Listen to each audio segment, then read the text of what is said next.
everyone? What is up? How's it going? Happy Sunday. Need to charge my watch over here. What's everyone up to? So, I did a couple of upgrades.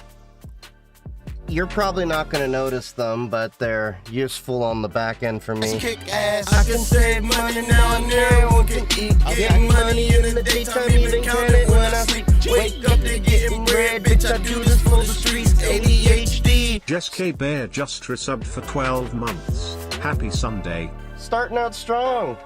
You've been subbed for 12 months, a whole year? God damn. It's kind of hard to believe that I've even been doing this more than a year. What's up, Jessica? What's up, Wandering Pickle? How's everybody doing? But yeah, so as I was saying, I got a couple of upgrades behind the stream over here. So first thing I did was, let me get the little colors in the back because you know the ADHD people like to go, ooh, color, ooh, pretty. Sorry, TikTok people, you don't see the full screen. You only get what? As we talk about this much, whereas there's a lot more. Anyway, so I did a couple of things. One, I upgraded the desktop for its final upgrade for 2025. So when I upgraded my GPU, the motherboard went out as we talked about. What's up, Hans? How's it going? Technically you're third. I know you're asking if you're second. Usually in there early first. So I got the desktop upgraded over here. So when I upgraded the GPU, as we had talked about, the motherboard went when I was repasting, cleaning the whole thing, because the memory crisis has been incredibly horrible. So I'm holding off from my 9950 X3D upgrade I was hoping to do next year until the foreseeable future when it's evened out. But I got a 5950X and 64 gigs of DDR4, so I'm fine. But I had to replace the motherboard. And when I replaced the motherboard, I also found out both of my SATA SSDs I originally had in there died. So I lost 4 terabytes of usable space that I had. Originally, there were 2 terabytes in there on a Z-RAID 1, so that way I could do backups internally before I got at my NAS. But since now they've turned into scratch disks, I needed to replace them anyway, so I spent the day doing, if you were on the Discord or, you know, even Blue Sky and Mastodon, you would have seen that basically what I did was I dropped a 4 terabyte NVMe, Western Digital Black, was it SN850X, into the primary over there. It's a Gen 4 NVMe, which is fine because my motherboard only does up to Gen 4 PCI Express. What's up, Charlie? How's it going? Oh, you scrapped the old account? Right. Interesting why you did that. But yeah, so I upgraded the 2 terabyte NVMe, which was primary, to a 4 terabyte. Took the 2 terabyte that originally was primary, and that's now secondary. So I have 6 terabytes of usable NVMe space. That was an interesting journey because I haven't had to upgrade expand a encrypted partition in a few years, so that was interesting. It wasn't too hard. Linux makes it rather easy. There's just a few extra steps involved, but it was more annoying because you had to take the GPU out to put the new NVMe in. Then I used a live boot of Linux to clone between the 2 NVMEs. That took about 20 or so minutes, so I ended up watching an episode of One Piece while I was waiting for that. And then once it's cloned, you have to take the old NVMe out, the 2 terabyte one, put the GPU back in, make sure it boots properly. Cool. Once that's all done, then you have to expand that NVMe, make sure everything's working as you need, and then wiped away the 2 terabyte NVMe, so now it's a secondary disk. And then I took the 1 terabyte that used to be in the machine, copied over all of its files to the 2 terabyte, which was just like some game files, so I didn't have to re-download some Steam library stuff. And yeah, so it's been that was what I was doing for about 2 or 3 hours today, just copying it over, setting all that up. Another update that I actually did on the setup that, again, you're not really going to see as much is I turned OBS to a portable install. So if, God forbid, my computer that does all the streaming blows up, I can pull it from my NAS, get it set up on another computer, and yeah, plugins and everything, they're set up there.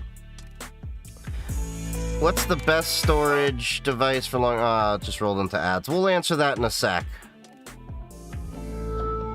But, I'm sick today, so I might be passing out soon from NyQuil. Ooh, NyQuil can be a biznatch. Although it can be a fun trip, too. We be robo-tripping. I'm not dying as much after the adenovirus. Yeah, I looked into that after you told me you got it, and it's kind of interesting because a lot of people apparently don't show, like, any symptoms, and then some people are like, I have the plague! Although, not saying it would be great, but it would also really be great if we forced employers to have to go work from home again. Speaking of NAS, what is the one I use? I use the Synology RS422 Plus.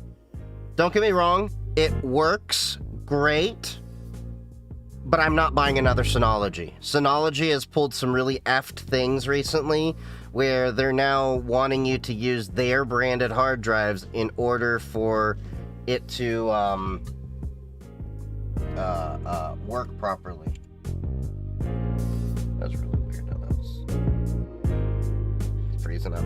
But yeah, so the Synology RS422 Plus, it's a good NAS, but I'm gonna probably go to a QNAP 1U next. I was looking at upgrading to something that supported 10 gigabit. There was one I found that had SFP plus. I may go from 1U to a 2U for the reason of, hey, I can just put 4 drives in there, and then if I ever need to replace those drives, just drop them in and I can rebuild a whole array. I think the next set I'll be doing will either be with 8 or 12 hard drives, but it's a lower priority thing because I still haven't even used all of the 8 terabytes I have.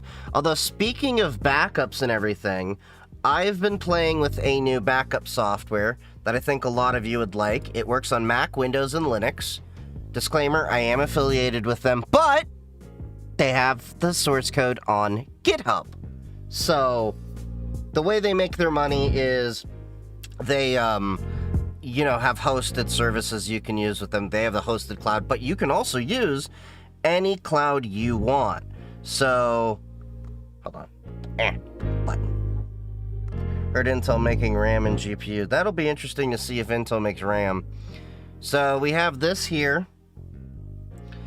This is Blink Disk. I got links in bio for all of this. I've been working with this for a while, and these two at the top don't work. They're going to have a feature so that you can delete the old vaults and everything. But I can set this up to back up anywhere I want. So, create a new vault. You can see you can create Blink Disk S3 buckets. They give well, not S3, but they give 15 gigabytes for free over there.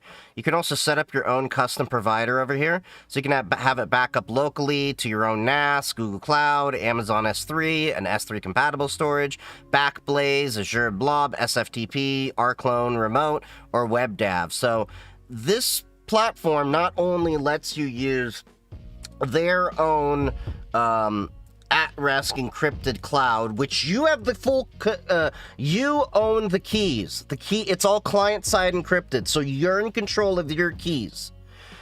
So there's no funny business behind it, and they're working on it to get more features added. I can even, add, monitor different machines here, so if I want to open up the vault, I can. And you can set up the backups however you want, so, give me one sec. You can actually see I have this every 6 hours back up, and it only backs up the files that have been changed. So it's really great. They have an open source software, and you, of course, have control of your own keys. The way they make money is by using their cloud storage. So I am affiliated with them, but I only make money if you use their cloud storage. Now, if you have your own, I'm not saying not to use it, but you can use their stuff as an additional source. So this is really great. You can go in. So let's say I want to restore a specific file or folder. I can go in, grab whatever I want, and restore just that file. Now, this is a file level backup. This isn't an image. So this is the idea is you've just reinstalled your OS. Now you're bringing everything back. And the cool thing is this works for Mac, Windows, and Linux. You can have the same backup software for all three. No more, hey, I want to have everything in Apple's infrastructure that I have no control of, or I want to have everything in Microsoft's infrastructure that I don't have control of. You can mix and match however you want. You can have this backup however you want. So you can see I have the NAS over here to my local one, then I have another vault for an S3 backup. So if, you can live by the rules of what I say, 3, 2, 1, 3 different backups, 2 different mediums, and one of them off-site. Blink Disk doesn't support Arch. They have an app image. It supports every Linux. And even then, you go right to the GitHub. Chetas23 is now chilling in the lab. Thank you for the follow. But not only do they have an app image, which is the universal way of installing apps on Linux, you can go right to the repo right here. And you can either get the release there, or from their website, or you can build it if you want, compile it. And I do think they have this in the R. If not, probably somebody will. But you can always do a local build of it right here. The instructions are there, pretty simple. Clone the repo, go into the repo, initialize the submodules. Looks like they're using, is that Node.js? If I'm not mistaken. And then it'll just install that, and then yada yada yada.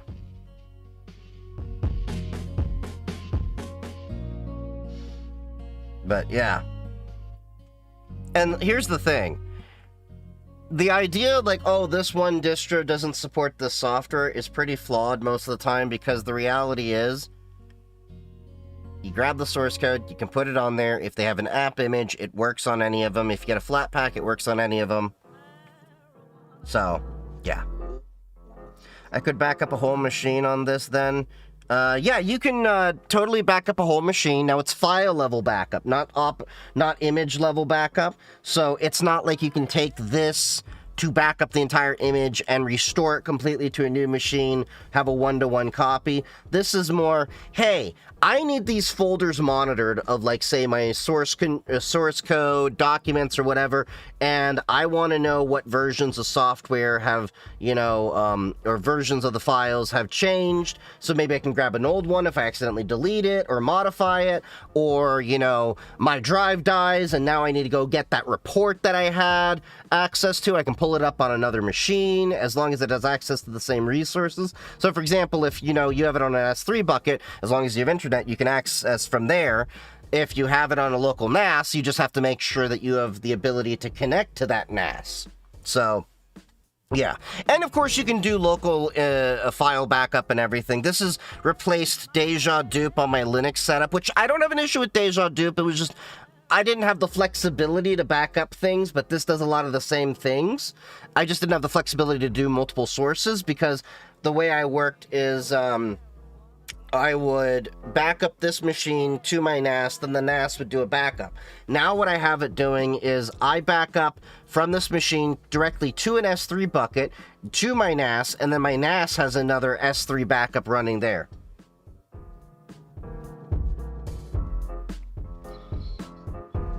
Have you heard the Ubisoft Rainbow Six Siege server got hacked and taken over? Yeah, I saw on one of the servers I was chatting. Apparently, some people were like, get in before they actually, figure things out. I don't really play Rainbow Six Siege, so no sweat off my back. Have multiple backups of the same files in multiple places in the OF situation protocol. Pretty much. How does Git actually know, or where does it store info about revisions and stuff? So, every time you do a git commit, it's going to actually keep a copy of that. So let's open up one of my projects over here.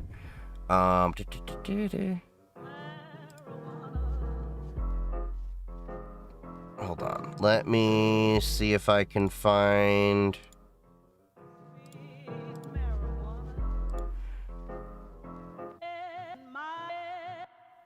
.git. Wait, is it? Why don't I see this one? Hold on. If we go into... I'm trying to find an example to show you.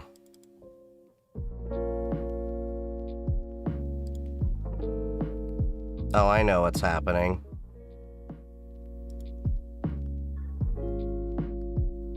I have it hiding hidden files.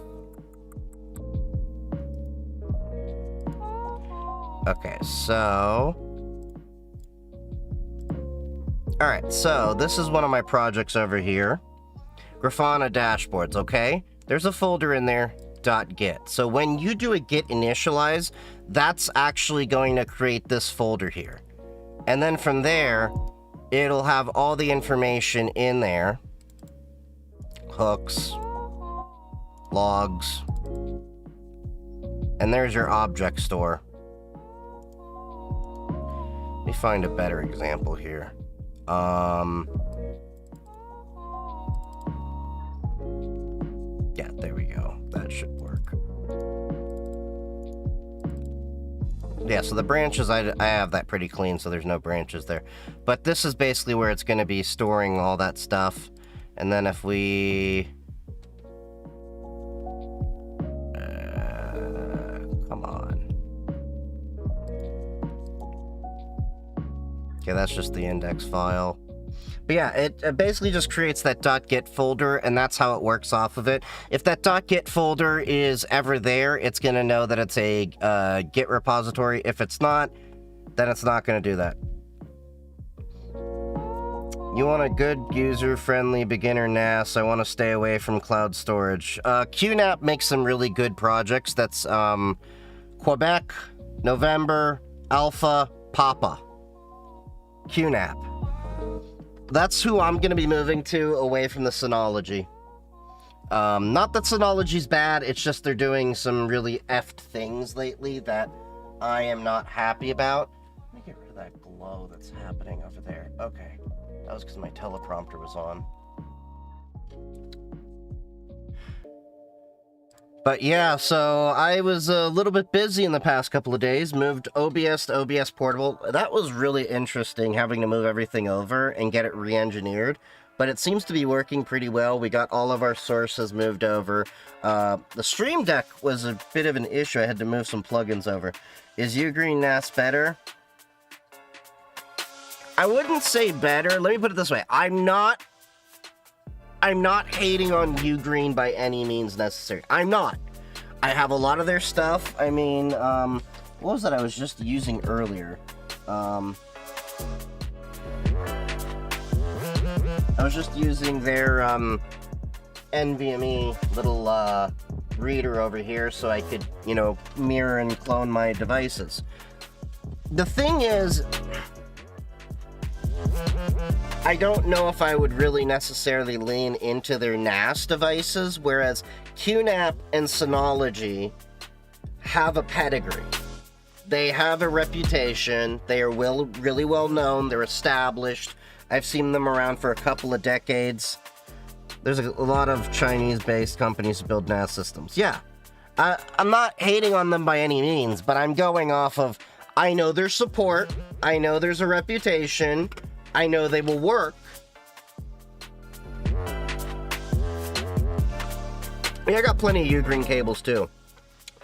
So I would say go more for QNAP because of the support as well as the capability that it has. I'm looking at moving to a QNAP when I get rid of my Synology NAS, although there's so many other things I want to do before I even need to go that way.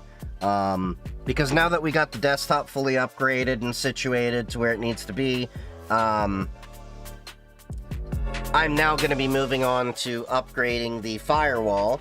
That's the next thing to do, because once I get the firewall upgraded, then I can decom the old firewall, repurpose that for my Docker server, my automation server, my logging and SIM server. So that'll be doing a lot of different jobs over there. And then once that's taken care of, then we get onto the network overhaul. Eventually, my plan is, baby, by end of Q1 of next year, I want to be on, I want to have Zero Trust set up inside of my home lab. Essentially, you can't be on the main network without a 802.1x certificate and authentication. There'll be another network for guests, of course, that won't need that, and the build network as well for when I'm building devices to have 802.1x set up on them. So I have to figure out how I'm going to do the printer and everything, and they're going to have their own VLAN and everything, but it's going to, the way I'm hoping that it'll work out is it will automatically see the type of device it is and kick it over to the right VLAN. So there'll be a VLAN for mobile devices, there'll be a VLAN for my regular computers, there'll be a VLAN for printers, and it will automatically shift them to however. I don't know if I'm necessarily gonna want to nor need to do 802.1x on the servers, but we'll get down there.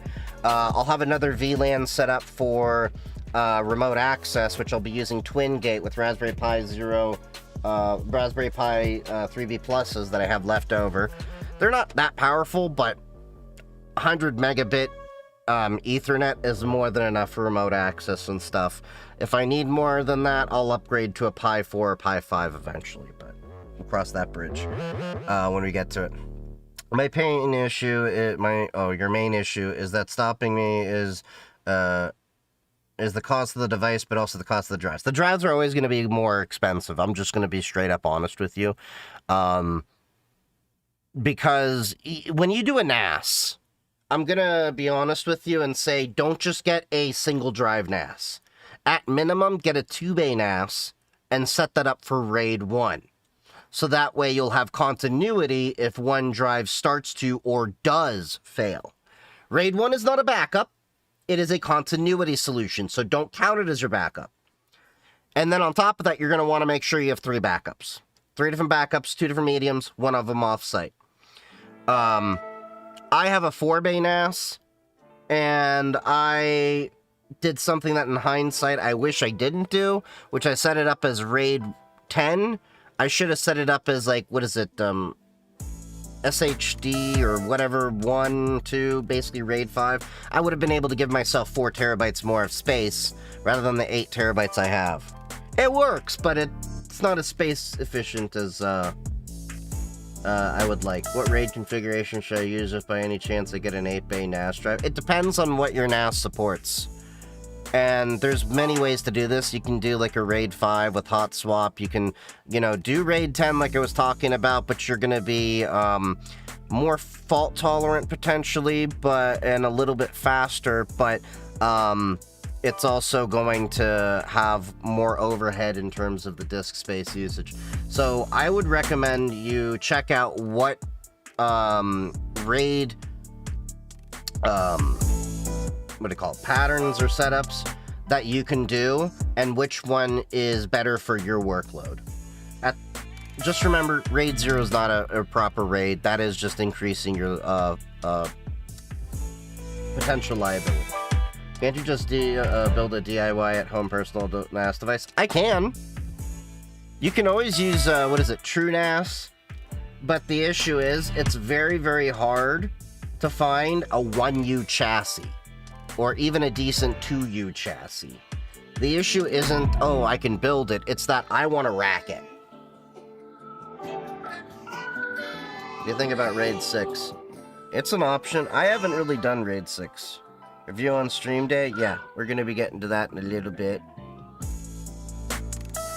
And then maybe tomorrow we'll be doing some more gaming on Linux to get that Expedition 33 going. That's actually a pretty fun game.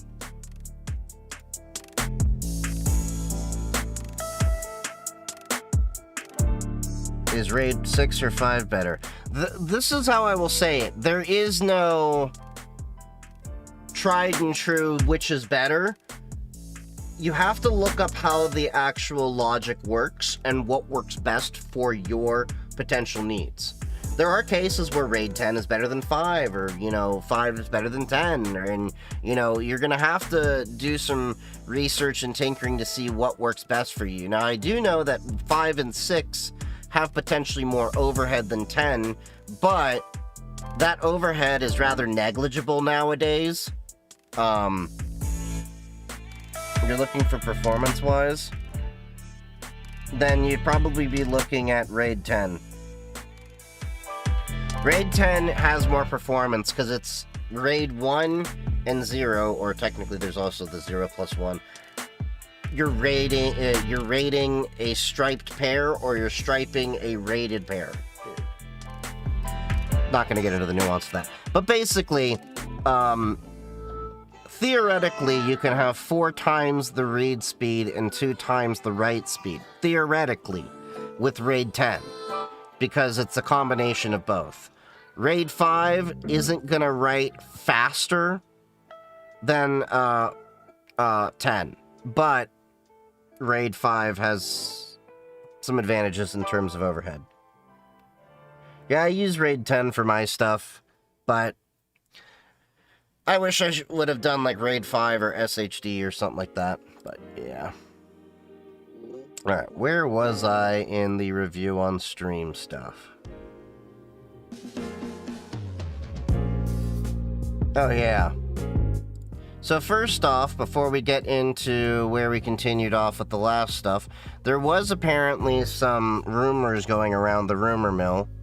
Go ZFS. I like ZFS, although it has a little bit of overhead itself. I'm looking at ZFS or XFS or Bcache FS for my logging server. I have to weigh the options there. Threats on using an old phone as an external storage drive. You can do it, but it's not going to be that fast. Alright, so allegedly Gmail account change. There's let me back up here. So there's been some rumors around this, has not been confirmed, but there's rumors going, I can save money now and there, one can eat getting money and... Why the hell did the song cut off? Thank you for that gifted sub there, Red Bearded Viking. Appreciate you. Any message there? Oh yeah. Looks like Wandering Pickle got it. Nice. Okay. Yeah, I know, the song cut off. I'm gonna be moving more and more of the triggers and stuff to my local machine, because Stream Elements has been doing that a lot lately. I'm gonna keep it for the on-screen alerts, but the audio I'll be moving to my own machine. I've just been slowly moving everything over. Getting OBS to a portable install was the biggest hurdle, but that's been done. But yeah. Anyway, will Gmail account change raise cyber threat concerns for email users? So the rumor is that you will be able to change your Gmail address away from the @gmail.com that historically it's been. This is a rumor. This has not been confirmed. So don't go around saying Gmail is going to be doing this. This is what the rumor is saying Gmail is going to be doing. So, of course, the potential issue that people are raising is, well, great, now they can start impersonating all different sorts of brands and stuff like that. I have a theory that this is going to be no different than, like, okay, Proton Mail. So, allegedly, you'll still be able to keep your @gmail.com. But Proton, when you actually have a custom domain set up on Proton, you still keep your proton.me or whatever address you set up. But then you have a domain that you can hook in to, have other things. And I think this is what they're basically doing. More or less, Google has had this feature in their software stack for years, because this is essentially what you do in Google Workspace. I don't think it's going to be as simple as people are going to be like, oh yeah, I'm just going to suddenly be like @Microsoft.com. You're going to have to own the domain and set up the MX records and all that for it. Yeah, so like an alias. Yeah, that's what I think is pretty much going to happen. You'll still be able to log in with your Gmail account, just like you can do on Proton. You can log in as your proton.me account instead of your company.tld setup. But of course, there is the risk of brand impersonation where people could have more accessibility to do this, but they would still have to buy the domains as well. Okay, so if such a feature were to be introduced, it could raise several cybersecurity and deliverability concerns. One major issue would be email spam filtering. Gmail and other email service providers such as Yahoo and Mail rely on strict spam detection systems. Emails sent from unfamiliar or newly created domains are often flagged as spam, even if they are legitimate, which is also why when I buy a domain, I tell people, sit on the domain for a month or two before you actually do anything with it if you can, because when you start sending emails for the first month, you're going to get blackholed by a lot of companies. Okay, so as a result, change their mail domain to a lesser or, yeah, they could land in the recipient spam box, but, you know, that's really only an issue for, like, the first 30 days. For example, a new software company using an email address. Yeah, this is just basic stuff they're talking about here.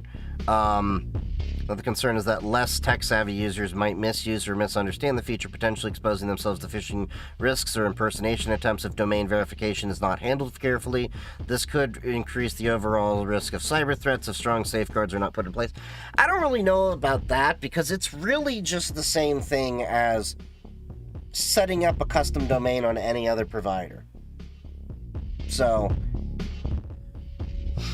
but yeah, this will be interesting if Google does open this feature up, and it becomes a regular mainstay. Alright, so let's see, where were we at?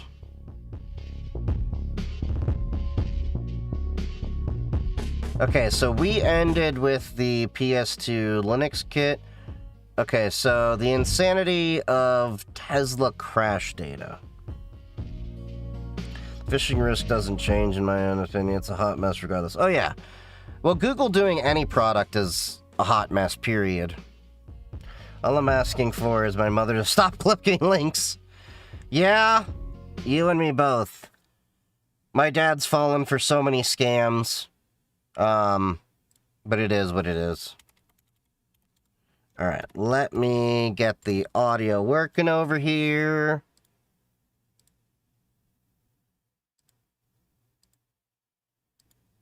Front, left. Okay, let me make sure the audio is piping through. Front, left. Okay, cool. Hooray! Alright. So for the first video of the night, the insanity of Tesla crash data. If I recall, this one is about, they're having a lot of crashes.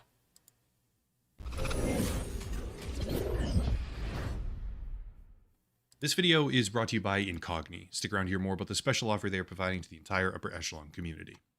Okay, let me just dive right into the deep end. Elon Musk is a liar. Sadly, the modern If anyone's shocked about that at this point, I mean, you must be new. definition of lies often feels like a rapidly moving goalpost, people desperately endeavoring to hand-wave away or explain the lies of their political heroes and their idols. But today I want to use inescapable data to illustrate the point that Tesla robotaxis are an actual safety hazard that should be immediately barred completely from operating on public roads. Yeah. Try and make this as objective as Have y'all possible, seen the so safety getting issues that go on with the robotaxis and stuff? Like how they've actually stopped in the middle of the road and stuff like that?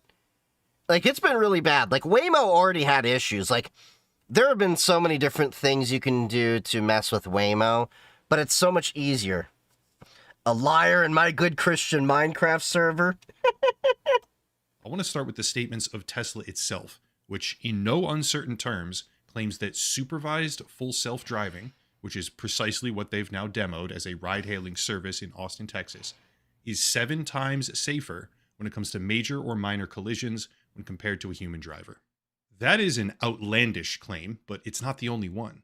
According to Tesla, when it comes to minor... So when it comes to this math, like they say 7 times safer. I don't like when people use like 7x or something like that. It should be in percentages because it's better to qualify it at that point. I feel like when people are saying like it's 3 times safer compared to what? But yeah. collisions, supervised full self-driving will go an average of 1.5 million miles before a collision happens, whereas a human driver only goes about 230,000. That's where the 7x figure roughly comes from, by the way. If a human Oh, gets that's a minor why? crash every 200,000 miles or so, but Tesla Autopilot can go 1.5 million, that would make it loosely, generously, 7 times safer. Okay, I want you to think about this for a second. I know I'm pausing a lot. 229,000 miles was, if I recall, what they said the average person does to get into a minor crash. Do you realize what the lifetime is of the average driver? How many people do you know have done more than... The average person doesn't drive that far. The average person maybe drives like, I'd say 15, 20, 25,000 a year. Now, if you're, traveling a lot more for work, that obviously can change, traveling business people, things like that. But that's not a lot of accidents, and yeah, that's an easy way to fudge the numbers. And I want everyone to keep these numbers in the back of their mind later in the video, because at the end of it all, I want to voice my opinion that this is criminal fraud. First things first, I did a prior video about 5 months Okay, for the YouTube censors, he said it, not me! ago called The Failing Gambit of Tesla. Excellent watch, I'll link it down below. But in that video, I put together a montage of 15 separate times over the span of 10 years where Elon Musk says that full self-driving autonomy, specifically where you do not need a human supervisor at all, is just 1 year away. That's not exaggeration, okay? It's a lot. Hold up. Did he say 15 times over... Hold on, I gotta rehear this. Gambit of Tesla. Excellent watch, I'll link it down below. But in that video, I put together a montage of 15 separate times over the span of 10 years. 15 times over 10 years that full self-driving is coming out 1 year from now.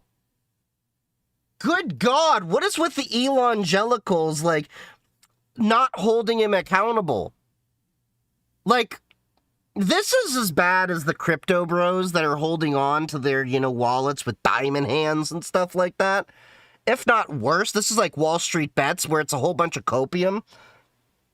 Just keep moving the goalpost until it's correct, I guess. Pretty much. 15 times in 10 years. He's essentially lied about full self-driving and its capability. And they've gone through how many hardware revisions that time? I think, what was it? Oh, yeah, we need hardware 2 to be able to get full self-driving. No, we need hardware 3. Revision 3 will get it. No. Now we have to get revision 4 to be able to do it. Elon seems to have this pattern of making grandiose promises and then keeps upping the ante on how much more he's over-promising and under-delivering in order to pump up, the stock. It's more about pumping the stock number up than actually giving proper value. Think about it, the what is it, the Optimus or Optima or whatever robots he has going on. He's shifting the goal from, we're a car company to whatever it is to BS people. Where Elon Musk says that full self-driving ought 1 year away. That's not exaggeration, okay? It's a lot. Have enough special K to keep the main folks calm. To catch a 15-pound bass, for example, and it's really just 9 pounds. At least you caught an actual bass in that circumstance. But a lie is when you say, I just caught a live shark, and it was really just a piece of seaweed. One of them is... Or you know what my analogy is? Have you heard the story of the one-armed fisherman? He said he caught a fish this big. But that's kind of what Elon reminds me of. He's not equipped enough to actually do the things he's talking. This is the thing. I've gotten into so many arguments with Evangelicals that are well, Elon's a very smart person. I'm dude, he's making the same predictions and the same statements I was making while taking bong rips with my buddies back in college. The difference is that he has a lot more money than me. Okay? So, he just happens to have the money to hire the people that are actually smart. He's not all that smart himself. He's been very fortunate. He's been very privileged. Maybe in terms of, moving his money around, he's pretty smart. But in terms of technology, let me put it this way. somebody said this to me a while ago. Elon, we saw as smart because he was making cars, and I didn't know anyone that made a car, so he seems pretty smart. Then Elon was making rockets. Well, I don't know anyone making any rockets, so he must be really smart. Then Elon got into software, i.e. Twitter. And I know a lot of people into software, and that's when they found out that he's a schmuck. He buys things and takes credit for it. Yeah, that's what he did with a lot of the stuff. In fact, everyone's like, well, he's a co-founder of PayPal. No, he founded X.com, which PayPal then merged with or acquired or something like that. And X.com, by the way, the original company he had, was so flawed and had so many security issues, you could steal money easily from there. There were some articles I remember coming across. They've been since buried, of course, but they exist if you go deep enough, about the mishandling of X.com in the 90s and early aughts. But he got pushed out of PayPal because of his attitude and everything. So, yeah. True, even if deliberately inflated. But the other is a fully cognizant lie, because no version of reality and no possible mistake or misunderstanding can ever compensate for how egregiously wrong you are and how brutally obvious that deception is to the rest of the world. That is Elon Musk to the very letter. From full self-driving to world record-setting video game accomplishments, he is a liar. His company is now making a safety claim that is so Okay, I know we're pausing a lot. The fact that he had to lie about how good he is at a video game tells me how low the bar is for him to be capable of lying. Like, I play video games. I think I do okay. I'm shit compared to a lot of other people. I don't need to lie about that. And then you had all these evangelicals that are like, dude, it's not that serious, A lot of people, hire people to level up their accounts. And I'm like, I'm not having issue with somebody leveling up their account. I'm having issue with somebody lying about that they actually did it and then getting caught on 4K that they aren't as good as they say. What video game? Path of Exile and Diablo 4. Allegedly, there are some other games that he's done. Yeah, he said he's a professional gamer. But the reality is, like, look, the math didn't add up because he talks about how he, works himself so hard that, he barely sleeps and stuff like that. So you're going to have time for a video game, and then either one of two things is true here. Either you're a liar on the fact that you're really good at the video game, or you're a liar on how much work you actually do in a day, but both of these things cannot be true at the same time. It's okay to be bad at a video game, the point is to have fun. Exactly! Most of y'all have seen me game. Y'all have seen me die doing stupid shit so many times. But we're hanging out, we're chilling, we're having fun. But yeah. Thanks for answering. I also love your content. Very helpful. My pleasure. Unbelievably fake, it boggles the mind.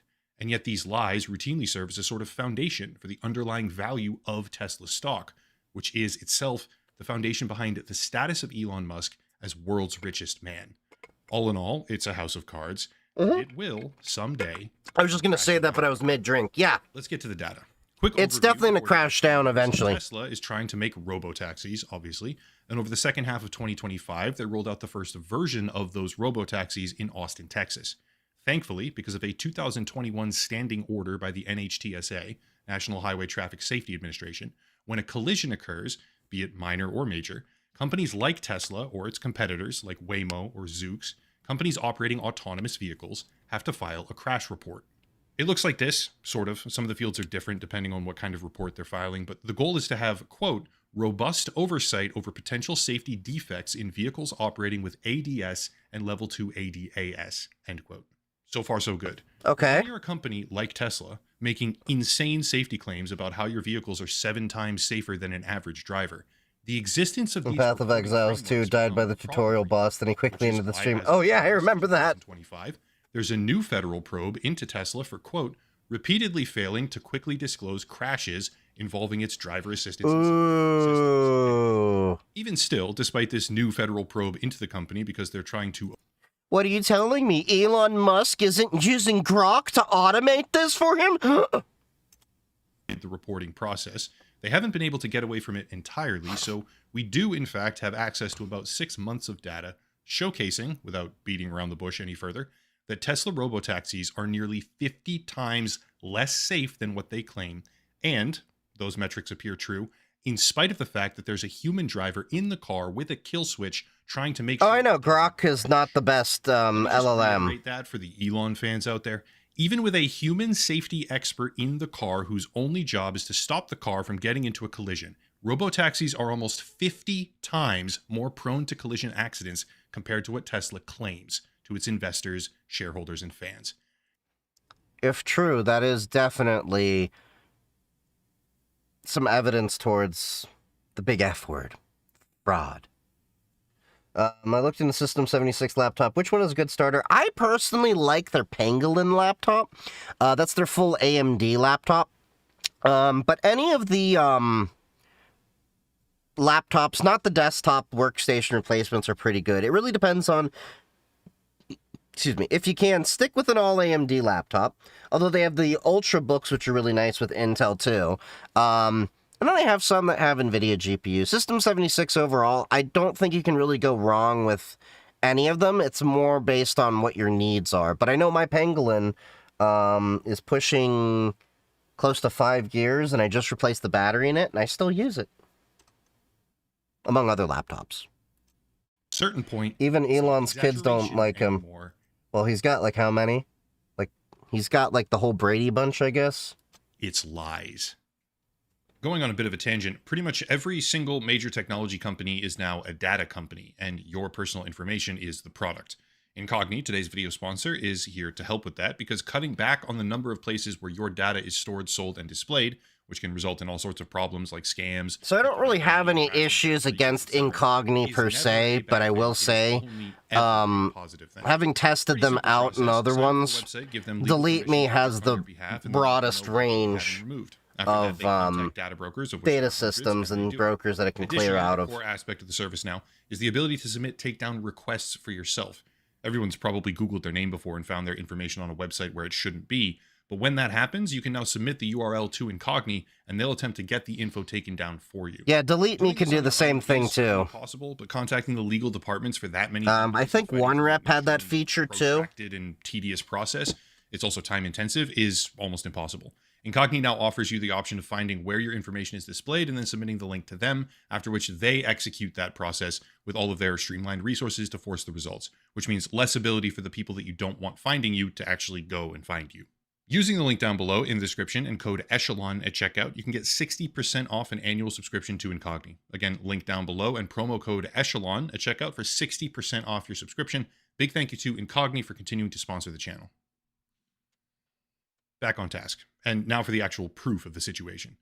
This is what the data in totality looks like after being compiled by the NHTSA into a spreadsheet. Okay. I've truncated some of the empty columns for the sake of space, but the key things that we get to see are company, obviously, date, location, and something called narrative, as in a description of what actually happened. The colors may seem strange, but let me explain that too.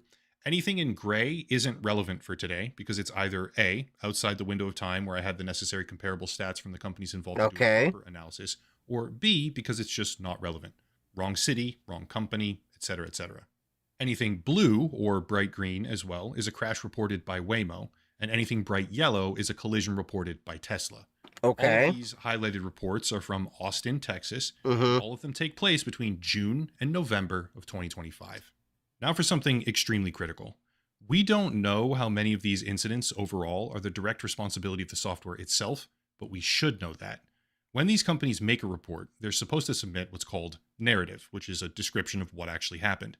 As an example, here's an incident report from Waymo, line 34. Okay. A bus literally just backed up into it. The Waymo car was completely stationary at the time. It's a collision, sure, but it's not really the fault of the software, is it? Right. It still needs to be documented, obviously. Where the Waymo was going through a green light and an SUV making an unprotected turn swerved right into it.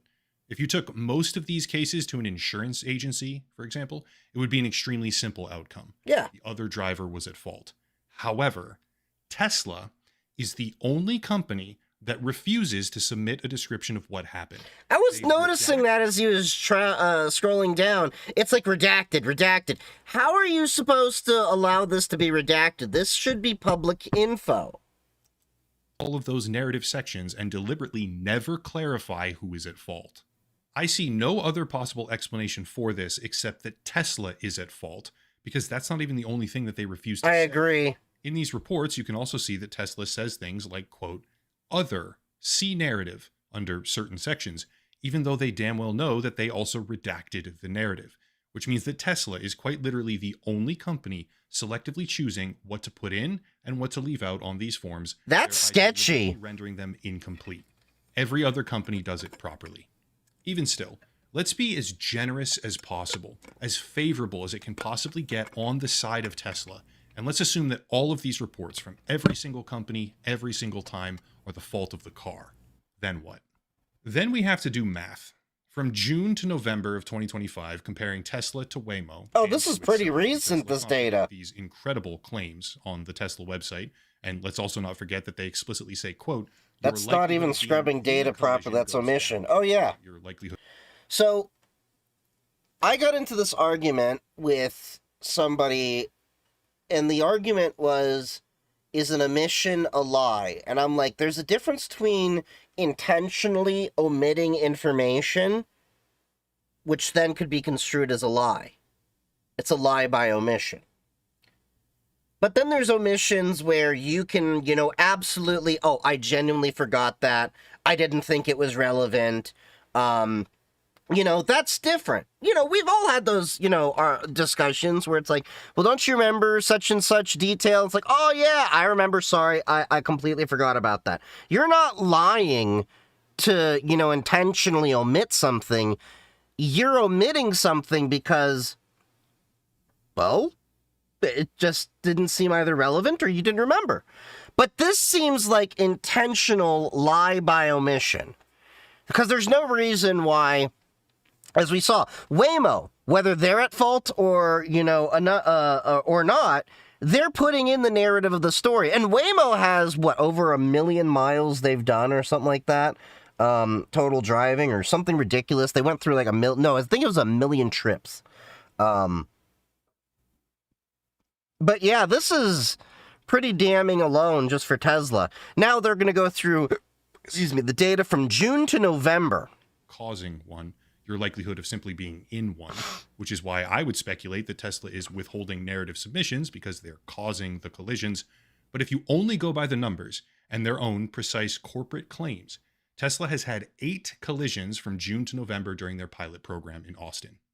Comparatively, Waymo has actually had 35.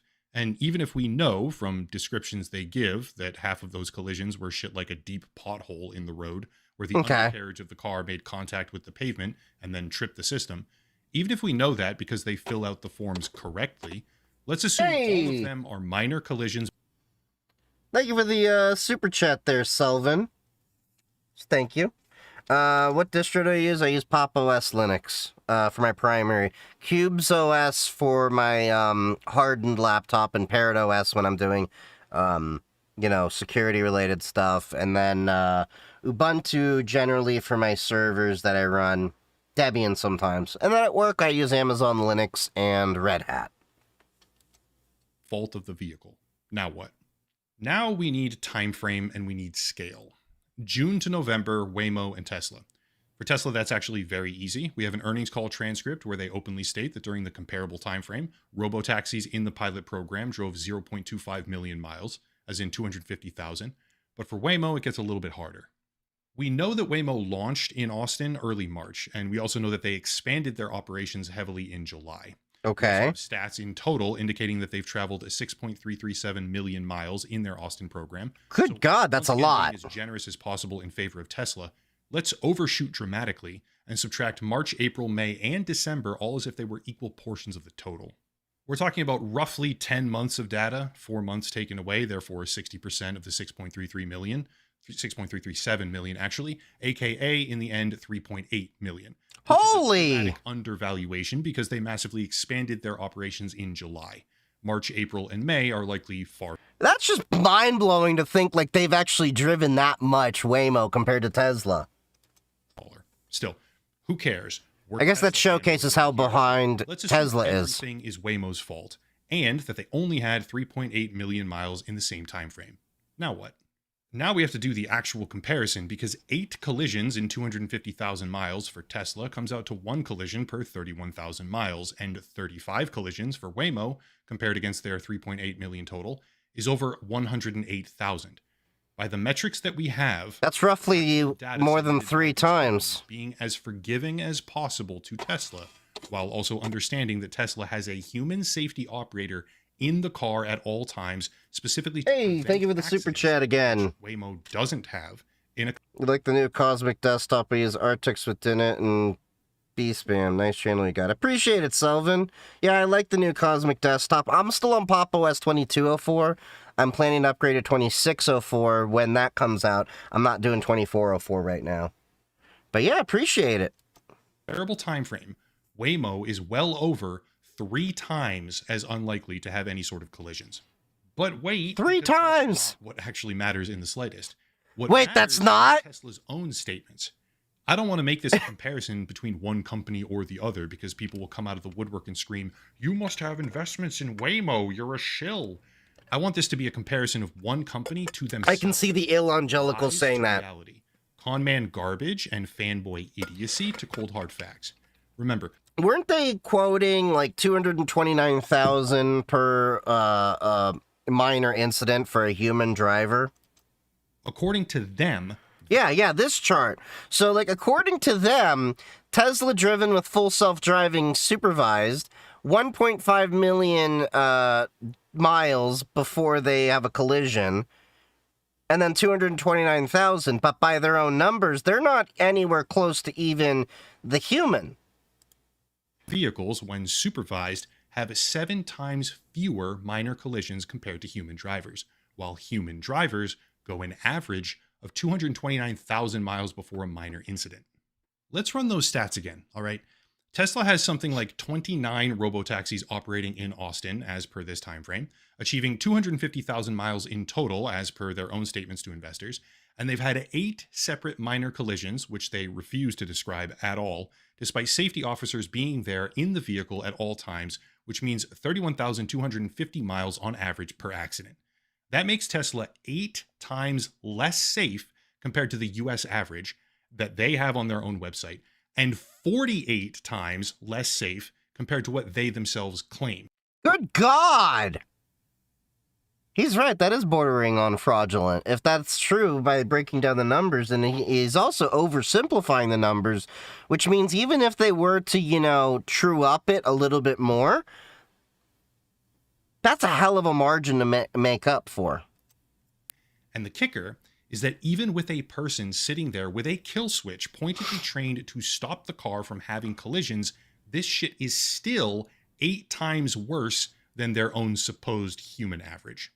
Make no mistake, this doesn't make full self-driving 7 times safer than a human. It makes full self-driving 8 times worse than a human, despite a human who's only there to try and stop the mistakes. Like, That's mind-blowing to 8 times think worse about. while thwarting a human who's trying to make it better. That's insane. What do we think the ratio is going to be when they take that human out of the car?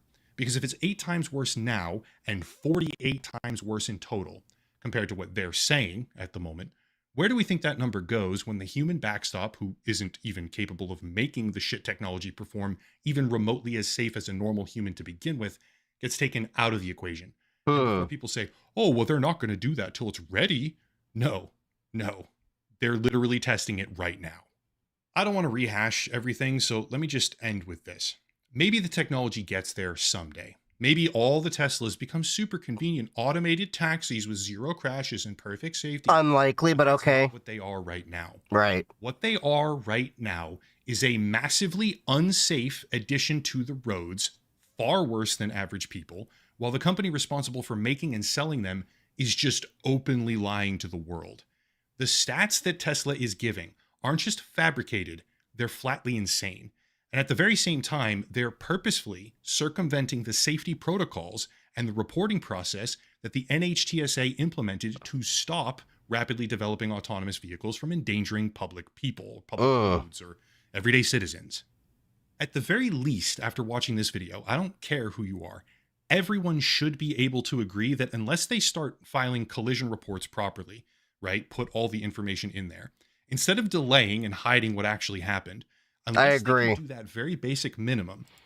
I think the bare minimum that anyone has to have when you want to say that your technology is safe is to be fully transparent on all the incidents. Like, as I say all the time when it comes to cybersecurity, I don't judge a company by if they got breached. I judge them by how they respond to the breach as well as what they were doing proactively.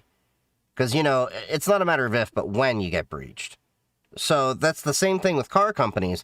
It's not a matter of if you have an accident. It's a matter of when you have an accident. And I want to know the why and how as to that accident happening if we're talking about an automated system. You know, one day I'm going to have kids. I want to make sure that, you know, whatever they're in is safe and, you know, able to protect them just as much as I think anyone else, you know, wants to have that same amount of safety, especially for their own body. Be completely barred from operation. Heavy sanctions rip them off the roads and disallow them from doing any more public testing. But even if they I think California was close to doing that because they were so bad. Abiding by the safety laws, unless they stop lying to the public about their shit-ass cars being 50 times safer than they actually are, they should be full-scale shut down as a corporate fraud. That's what we used to do when a company said, our thing is super safe, and then it was actually super fucking dangerous. Yep. We used to call that corporate fraud. We used to prosecute people like that and lock them up. But nowadays, apparently, crime is legal. That's it. If you want to support the channel, check out the links down below. The video sponsor, of course, locals and Patreon, channel memberships, a special VPN deal, and... All right. Friend of mine is a student pilot. He expressed concern AI would replace pilots soon. I haven't laughed that hard in a long time. Brother, they have been promising automated cars for years. Oh, yeah. Like, don't get me wrong. Autopilot is a thing. But that only works when keeping the plane, you know, at level and stuff. I don't see it being fully automated for takeoff and landing. That is still a very involved process. I was going through ground school for a little while, until I realized I need more money before I can even think of, you know, being a pilot, even for a side hustle or, you know, a hobby. But it is very involved.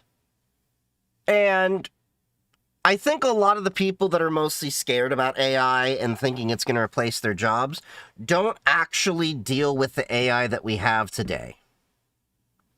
Any Linux distros good for gaming? Yeah, they're all pretty much good, pretty good. As I've said multiple times when it comes to gaming on Linux, people need to get away from the fallacy of which distro is the best for gaming. Because at the end of the day, all Linux distributions are basically using the same Proton to, you know, be the compatibility layer to run it. They're all using Steam, Heroic Launcher, Lutris, Bottles, whatever. They're all using the same NVIDIA or AMD drivers. They're all using the same Linux kernel. Your main difference is your desktop environment and your package manager.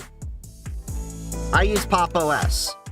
But you're not going to, you know, get any more performance or anything out of that by going to another distribution. And if you do, it's a mere difference of, oh, they're using a newer Proton, which you can always add in. Oh, they're using a newer Linux kernel that has these performance fixes, which you can always do yourself. You know, or, you know, a new NVIDIA driver, whatever. So, pick a Linux distribution you like and are comfortable with, and enjoy it. Don't get hung up like a lot of people do on what's the best for this. Just find a distribution you like, enjoy. I like Pop! OS. I know people on, you know, Straight Ubuntu or Tsubuntu or, you know, Nobara or, you know, whatever. Fedora, I don't care whatever you like to pick. I personally don't care for Fedora more because of their release cycle. They release a new version every 6 months and it's rather rapid releasing, so it's great for latest edge stuff, but if you rely on stability for your workflows like I do, where I need to make sure that my system, every time I get into it, is going to have consistency and I can focus on doing my work and using applications, that's why I use Pop! OS and Ubuntu LTSs, because they have 5-year support cycles each. Yeah. The nice thing about Pop! OS, I will say, is that you can get NVIDIA support out the box, and it's a pretty nice beginner-friendly distribution. I've been using it for years, even though I've been a more advanced user, because I just like how simple it is. I got everything I need with it. But yeah, don't worry too much about, oh, well, this distribution or that distribution. If you want a distro hop, just to get a feel of different distributions, by all means. But don't get into the habit of, oh, well, this Linux distribution works better for this application. They don't. It's a Linux. They'll all run the same crap.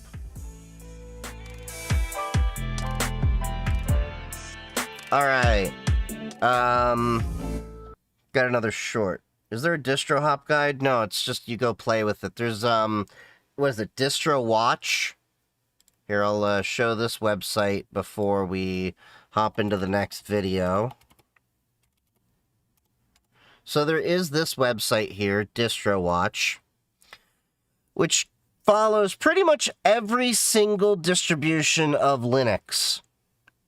And you can get an idea of, like, from the people that are on Distro Watch, what people are searching up, what they're using, what's the latest. Like, there's a lot on here you've probably never heard of, and I've never heard of.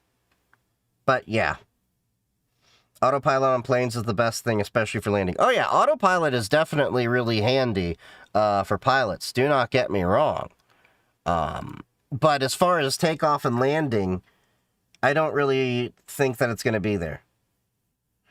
Thanks. So basically just hop to the top 10. Or whatever you want. Use a virtual machine if you want to hop between them to be easiest, so you don't have to completely nuke and reinstall. But pick your poison. Enjoy. Okay. So NVIDIA is abandoning gamers. NVIDIA are sad to announce that we will be cutting graphics card Oh, I saw this earlier. 40% by 2026. Bro, what? You guys are the main manufacturer of graphics cards, and not just for gaming PCs. Both Xbox and the Nintendo Switch 2 use custom NVIDIA cards too. Why are you guys doing this? Instead of prioritizing graphics cards, we are investing more into AI, as we believe that this will be more profitable down the line. Boo! Of course, I should have known. So now we have both RAM manufacturers and graphics cards manufacturers selling out to AI. I am so done with this. NVIDIA as a brand was literally built on graphics cards and pushing the boundaries of graphics with gaming PCs. Well, pretty soon, AI will be able to make games. We won't even need developers or artists. No! That sounds really awful. And as I tell people, I don't have an issue with people using AI as a tool. I have an issue with people using AI as a replacement for the human. Because AI is not capable of creating a genuine, original, unique thought. It can only give out what it's been trained on. If an artist wants to use AI to help them accelerate their graphic design, yeah, okay, I'm cool with that. I use, LLMs all the time for my coding stuff to go faster, with things. I could write it myself, but that'd be a matter of weeks or months to do the same thing I can do in hours and days. But at the end of the day, the LLM wouldn't build it the way I would need it to build or structure it in the ways that you need it to be done or, things like that. That's why I tell people using an LLM as a tool is fine. Using an LLM as a replacement is a problem. Do I think there are some jobs that could be replaced with an LLM? Probably. But ultimately, at least at this stage, it's going to bite a lot of businesses in the ass that are doing that. And you've already seen that where people have gotten rid of their customer support, gone to AI, and then it blew up in their face. Critical thinking is still required for innovation. Yeah.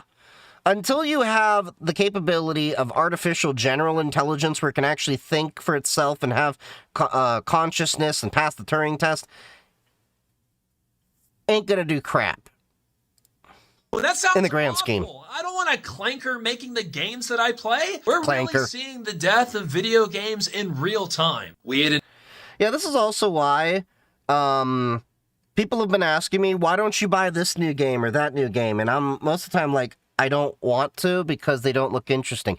Expedition 33 was the first new game I've bought in a while, besides Borderlands 4. And I'm looking forward to playing more Expedition 33. We'll probably be doing that more tomorrow. We'll cross that bridge once we come to it.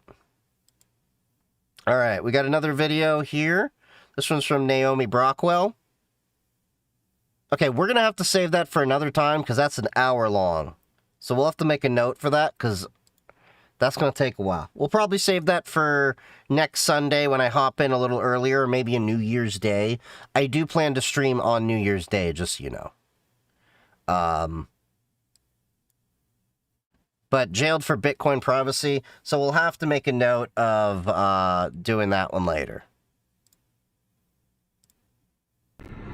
Your mom Okay, getting sued for piracy is so scary. This is from I Am Lucid. screams your name from the living room.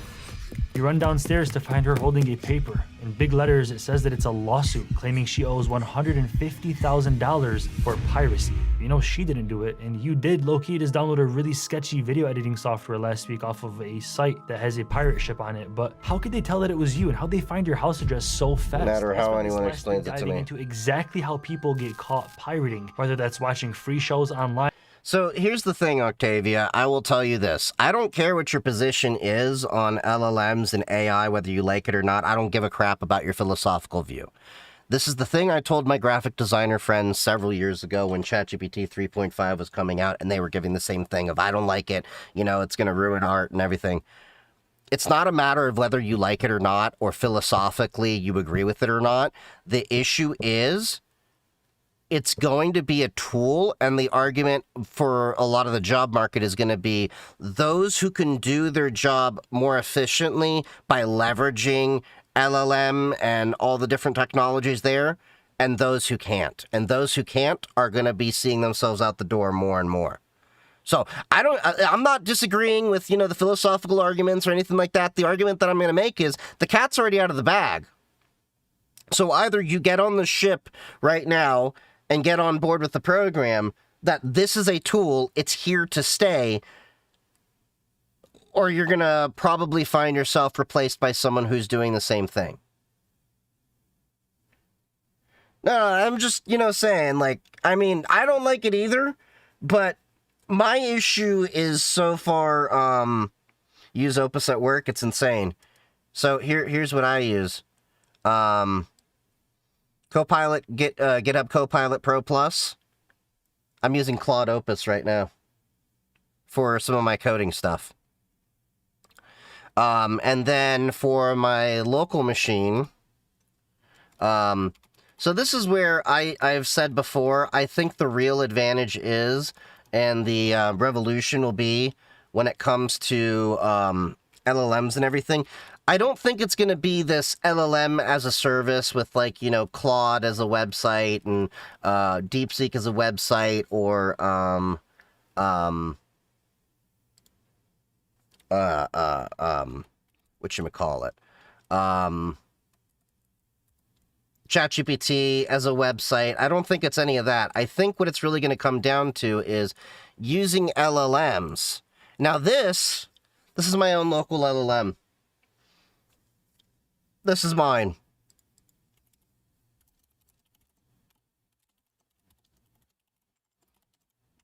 This is Gemma 3 12B running on my NVIDIA 5060 Ti in another box in the other room, and then I have a Gemma 3 4B model running on an NVIDIA 3050. And you can see, this is running locally. Current fave, local LLM. I'd have to say it's Gemma 3. Gemma 3 I've been really, really liking. Now, Quen is pretty nice, too. Don't get me wrong. But Gemma 3, I think, is a good all-arounder, and as you can see, I got to do some updates for the server box. I got to set up my auto update. But be that as it may, I think the real revolution... Bro said, I don't care about your philosophical opinions on AI, then proceeds to give their opinion on LLMs. And you do realize that's an apples and oranges. There's a difference between, saying philosophically LLMs are built on stolen data and training on pirated books and stuff like that. That's the philosophical argument, where graphic designers are saying you're stealing people's art and everything. But the reality is, it's a tool. It's here to stay, whether you like it or not. And the difference is, and you're already seeing it in the market, those that know how to use LLMs effectively in their work and those who don't. And there's a lot of jobs out there right now that are requiring people to know LLMs. Even at the, see you later, Octavia. Even at, graphic design, they're wanting you to use Figma and Photoshop, and they both have AI components inside of there. There's a big difference between having an opinion and having a philosophical argument. These LLMs can't unsteal the data. Yeah. I'm not disagreeing with that. Do not get me wrong. But the issue is, they're here. We have to figure out how to use them effectively to be able to progress in our own jobs and our own careers, or we will be shown the door. All right, let's continue on with this. Which many of you might do, or even downloading cracked software that... Figma and Photoshop again? No, they've been pushing it for years. Your name's going to be in the public record. You could actually be sued by this company. A gigantic lawsuit that would probably bankrupt. The only way you're going to find out about that is... The advice that I got from real lawyers in this video is a absolute lifesaver, assuming I would ever need it, which I probably won't because I don't pirate. The way it works is so simple. As a matter of fact, I'd even go as far as to call this a money-making glitch because of how easy it is to get people to cough up a few $1,000s from a scary-looking letter that you may or may not ever pursue, especially when you catch them watching P videos that are illegal. I have a lot to explain to you. I'll get into that a little bit later. So typically when you're downloading a file from the internet, let's say it's coming from Google Drive, for instance, right? Google is physically hosting that file in real life, and then when you press download, they just begin sharing that file from their server to your computer. Very, very simple, right? Piracy is a little bit more interesting because you can... I mean, piracy can be done through Google Drive. It can be done through Mega Upload. It can be done through, so many different facets of things. Now, BitTorrent happens to be the most popular way that things are distributed because it's done in a decentralized fashion, and it's a very efficient protocol. The people tend to think that BitTorrent is only used for illegal uses, but you can use BitTorrent for a lot of legal use cases too. That's how we've actually distributed a lot of images for software, like Linux distributions and stuff, very expeditiously. Facebook famously used the BitTorrent protocol in the back end of their server infrastructure to distribute updates across their server farms a lot more efficiently. So, yeah. We'll see what he says. An illegal file on Google or Microsoft OneDrive, for instance, they'll remove it immediately. So instead of it... Oh, you can totally do it, but yeah. Many different people's computers around the world. This is called P2P or peer-to-peer because it's a super hard to shut down network of normal people sharing the same exact file and hosting it around the globe. And once they download... Used to be LimeWire, used to be BearShare, and this type of Kazaa, downloaders are WinMX, leasers, and people sharing the file are called seeders. In reality, most people... Okay, so that's really pretty much specific to BitTorrent. So he's using P2P synonymously with BitTorrent, it sounds like. This is not how all P2P actually operates. Let's keep that in mind. So it looks like he's using more of the BitTorrent terminology, but let's go on.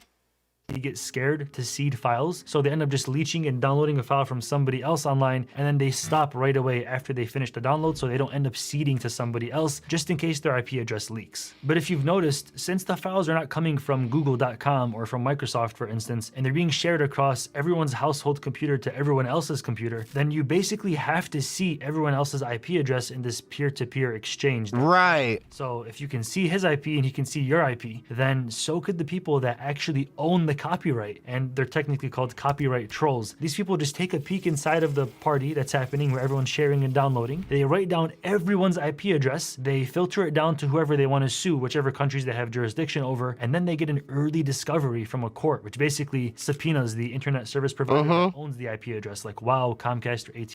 So a lot of this is basic knowledge that we've talked about. Well, not here, but this has been discussed openly and very often in cybersecurity, that basically when you use a BitTorrent client, yeah, it is connecting to everyone else. You do have awareness of who else has it. That's why a lot of people do recommend using VPNs. Shameless plug, Proton VPN, links in bio. I'm affiliated, help support the channel.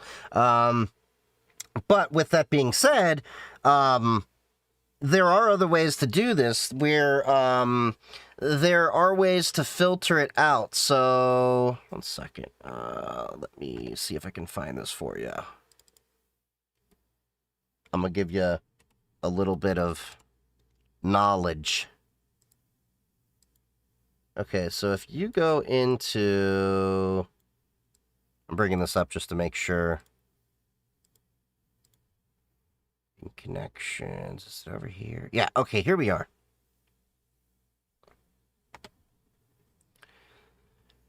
You see this IP filtering? You can build a database. Okay?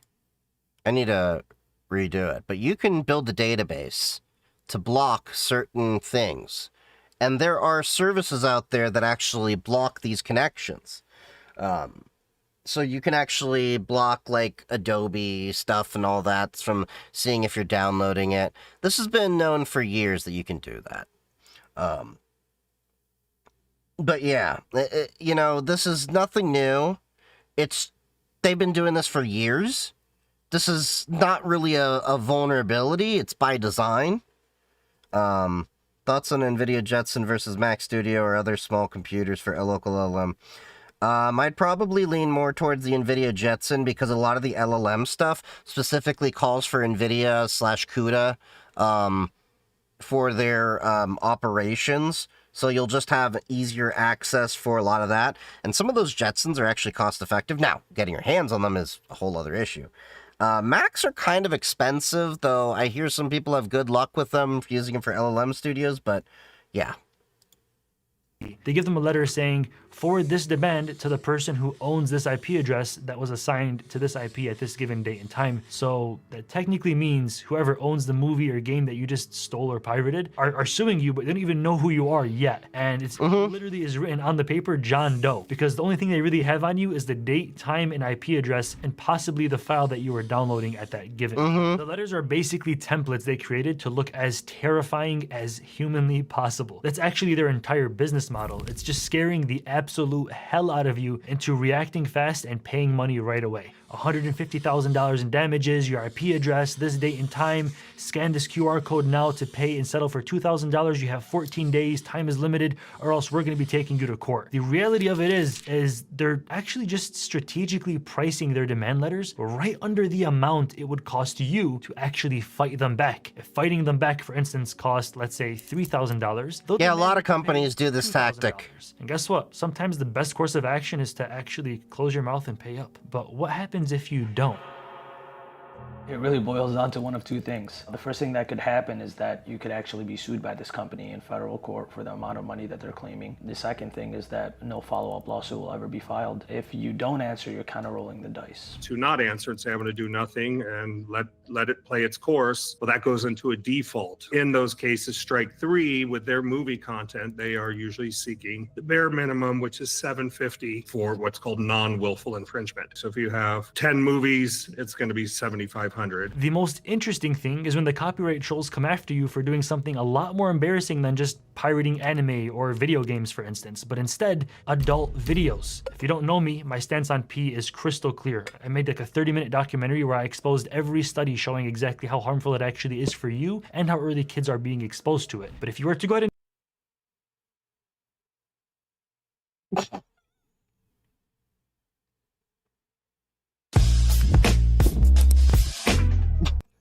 Anyway, aside from my advice, and they catch you pirating P, they do something that basically no one's ever really done before. One company that basically owns a lot of P companies, they're called Strike 3 Holdings, they created a proprietary custom software, and they use this to help them send tens of thousands of demand letters to people's houses. And the only way that I even really know about this is because I was reading an actual court order from Connecticut where it was exposed that they made their own custom software, their own custom code to help file more lawsuits or more demand letters to make more money off of this, or at least protect their intellectual property. I should probably say that. The court order reads, to address online piracy, it created proprietary forensic software known as VXN-Scan to monitor and detect the IP addresses of those infringing its movies on the internet. As the company's lawsuits almost never proceed to the merits, after serving the ISP, Strike 3 eventually files a notice dismissing the action against the defendant, John Doe. So these guys are not really trying to go to court. They're not really trying to fight. They're just sending you these letters with their VXN-Scan software to send out accurately as many as they possibly can, collect their money, and then call it a day. But they don't really want to fight as far as... You know, this sounds very similar to the copyright trolls I was dealing with on my content as well, that were, you know, just copyright striking my videos, even though it was under fair use. I'd laugh my ass off if, ironically, this gets copyright struck for giving my own commentary.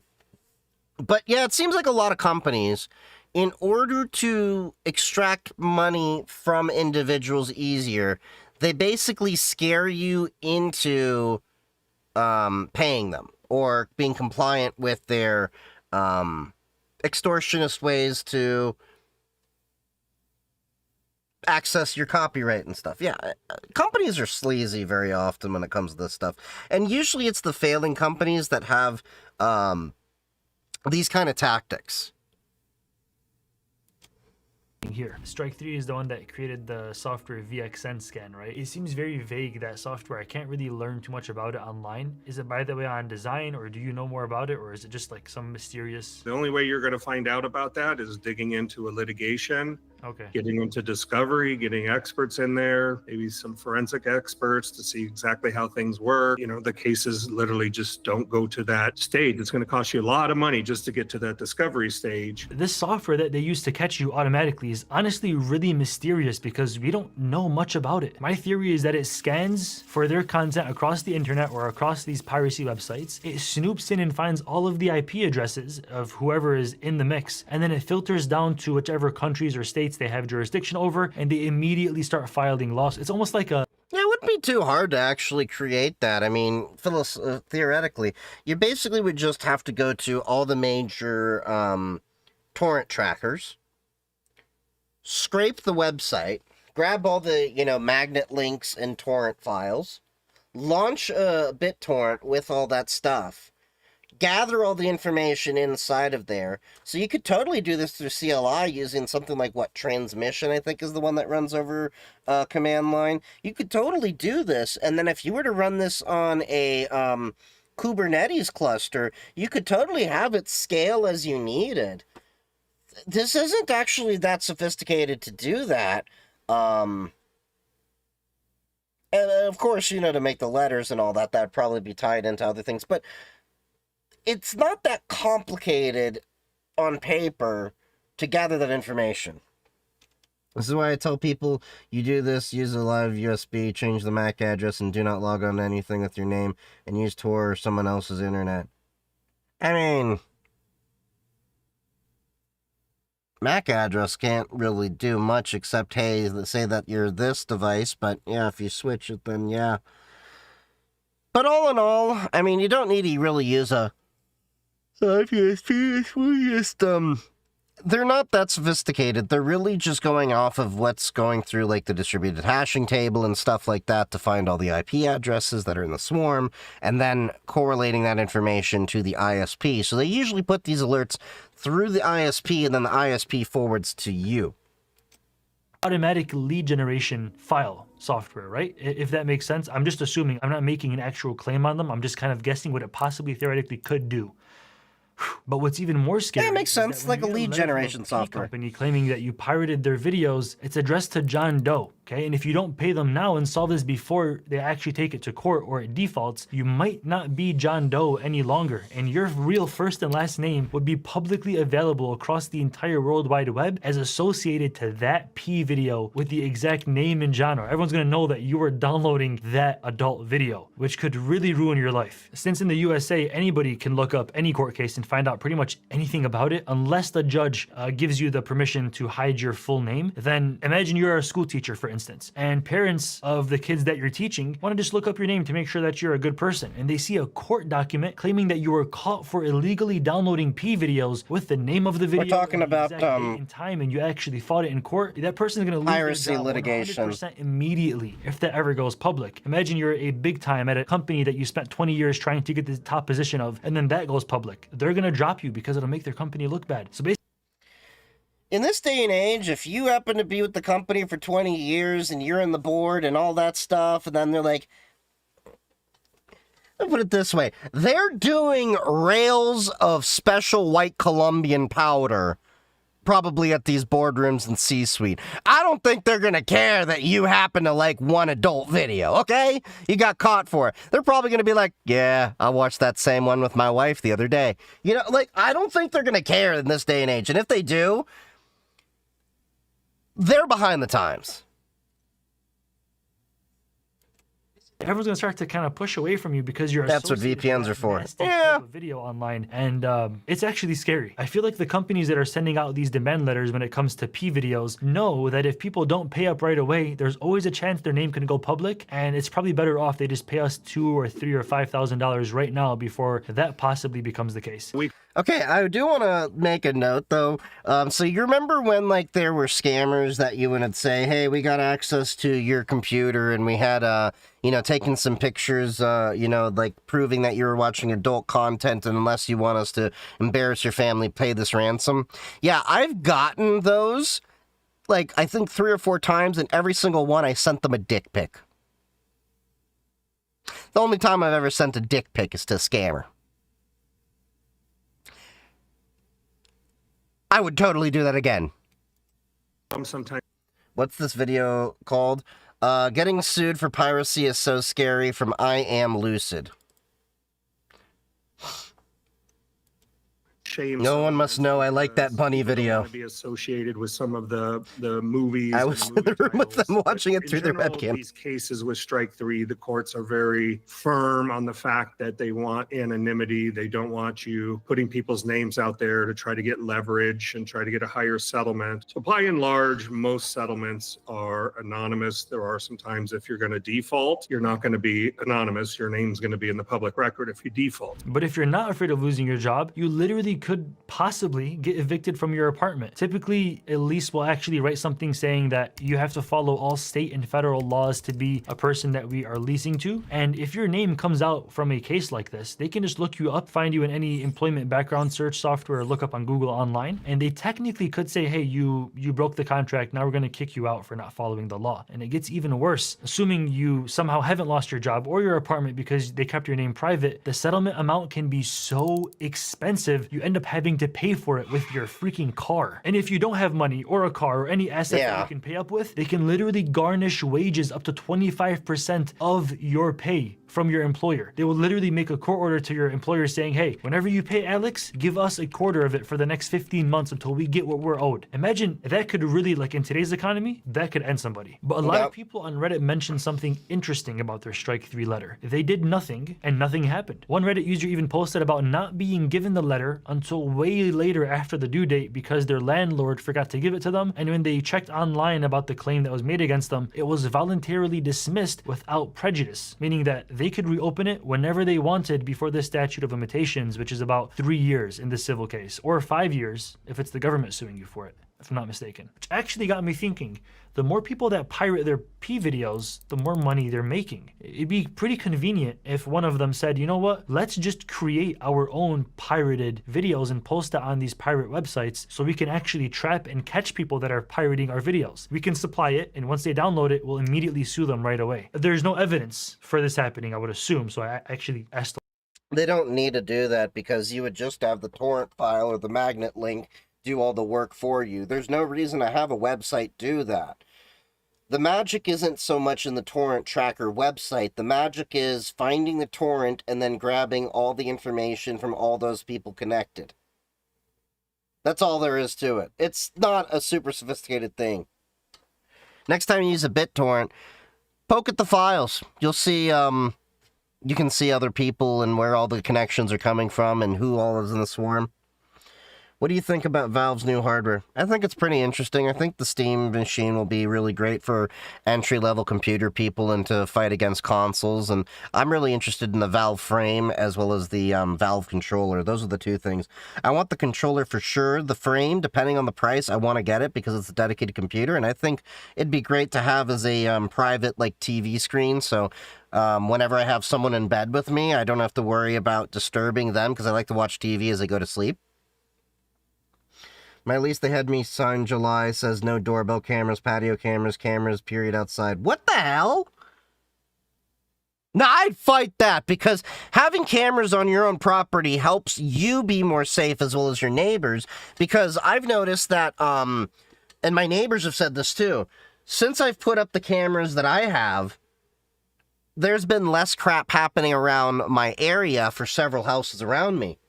Because they kind of figured out that I can cover a good wide area and record things happening.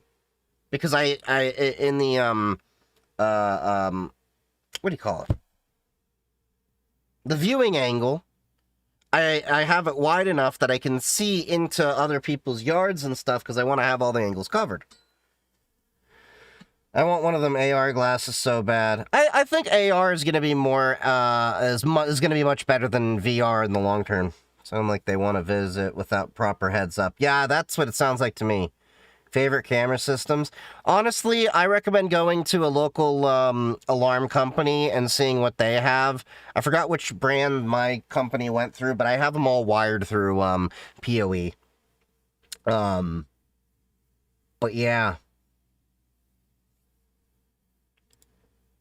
Have you seen any source of proof when it comes Although to I hear Unified does pretty good too. Certainly something we do here. So, but why would you need that if all the people use Alexa cameras for door surveillance? You could probably expect. Well, I don't use Alexa. Lawsuit that would probably bankrupt whoever's doing it. And also, eventually, when I get my LLM going and I can do my automations, eventually I want to set up what is it called, Home Assistant, and I want to do my own Alexa, but I want to call it Jeeves, so I can ask Jeeves. If you know, you know, and I really dated myself with that reference. So for that reason, I think they're probably not. It's just a hunch of mine. But again, who knows? I'm considering one internal cam just to tell me when my laundry is done. And so many people look up on Google. Yes, Jessica. I actually have one camera internally. Not to know when my laundry's done, but to more or less look at, you know, the comings and goings from the lab. Ask Jeeves. I hope he's well. Ask.com still exists, but I just thought it'd be hilarious where I could be like, hey, Jeeves, tell me the weather. That'd be great. Copyright letter from company name, or got a letter in the mail from this company, what do I do? That lawyers actually started setting up SEO optimized websites and Google ads to show up first. This is so that if you ever do get a letter, you can just hire them first to fight the case for you, and of course they get a lot more business that way. They most likely hire a marketing company over $1,000 a month. Yeah, they definitely do that. Honestly, I worked for some law firms and did their IT. I know how they work. Know that they need someone to help them with their marketing.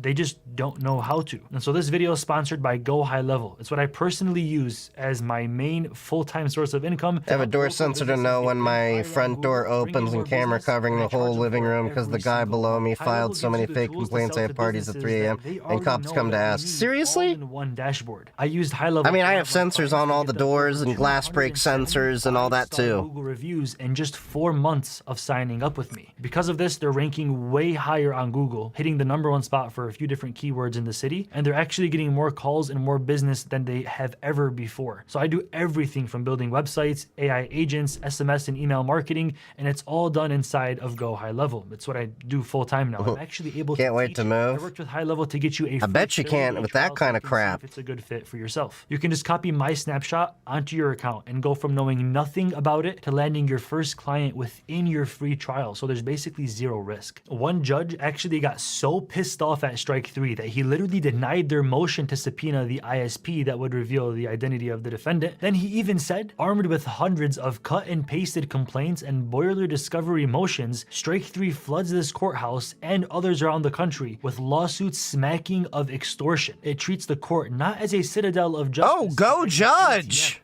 Facts. It's fiend desire for a legal process masked with feigned desire court to oversee a high-tech shakedown. He even said, if a Billy Goat Gruff moves to confront a copyright troll in court, the troll cuts and runs back under its bridge. He's basically saying you guys are little babies. But watch this.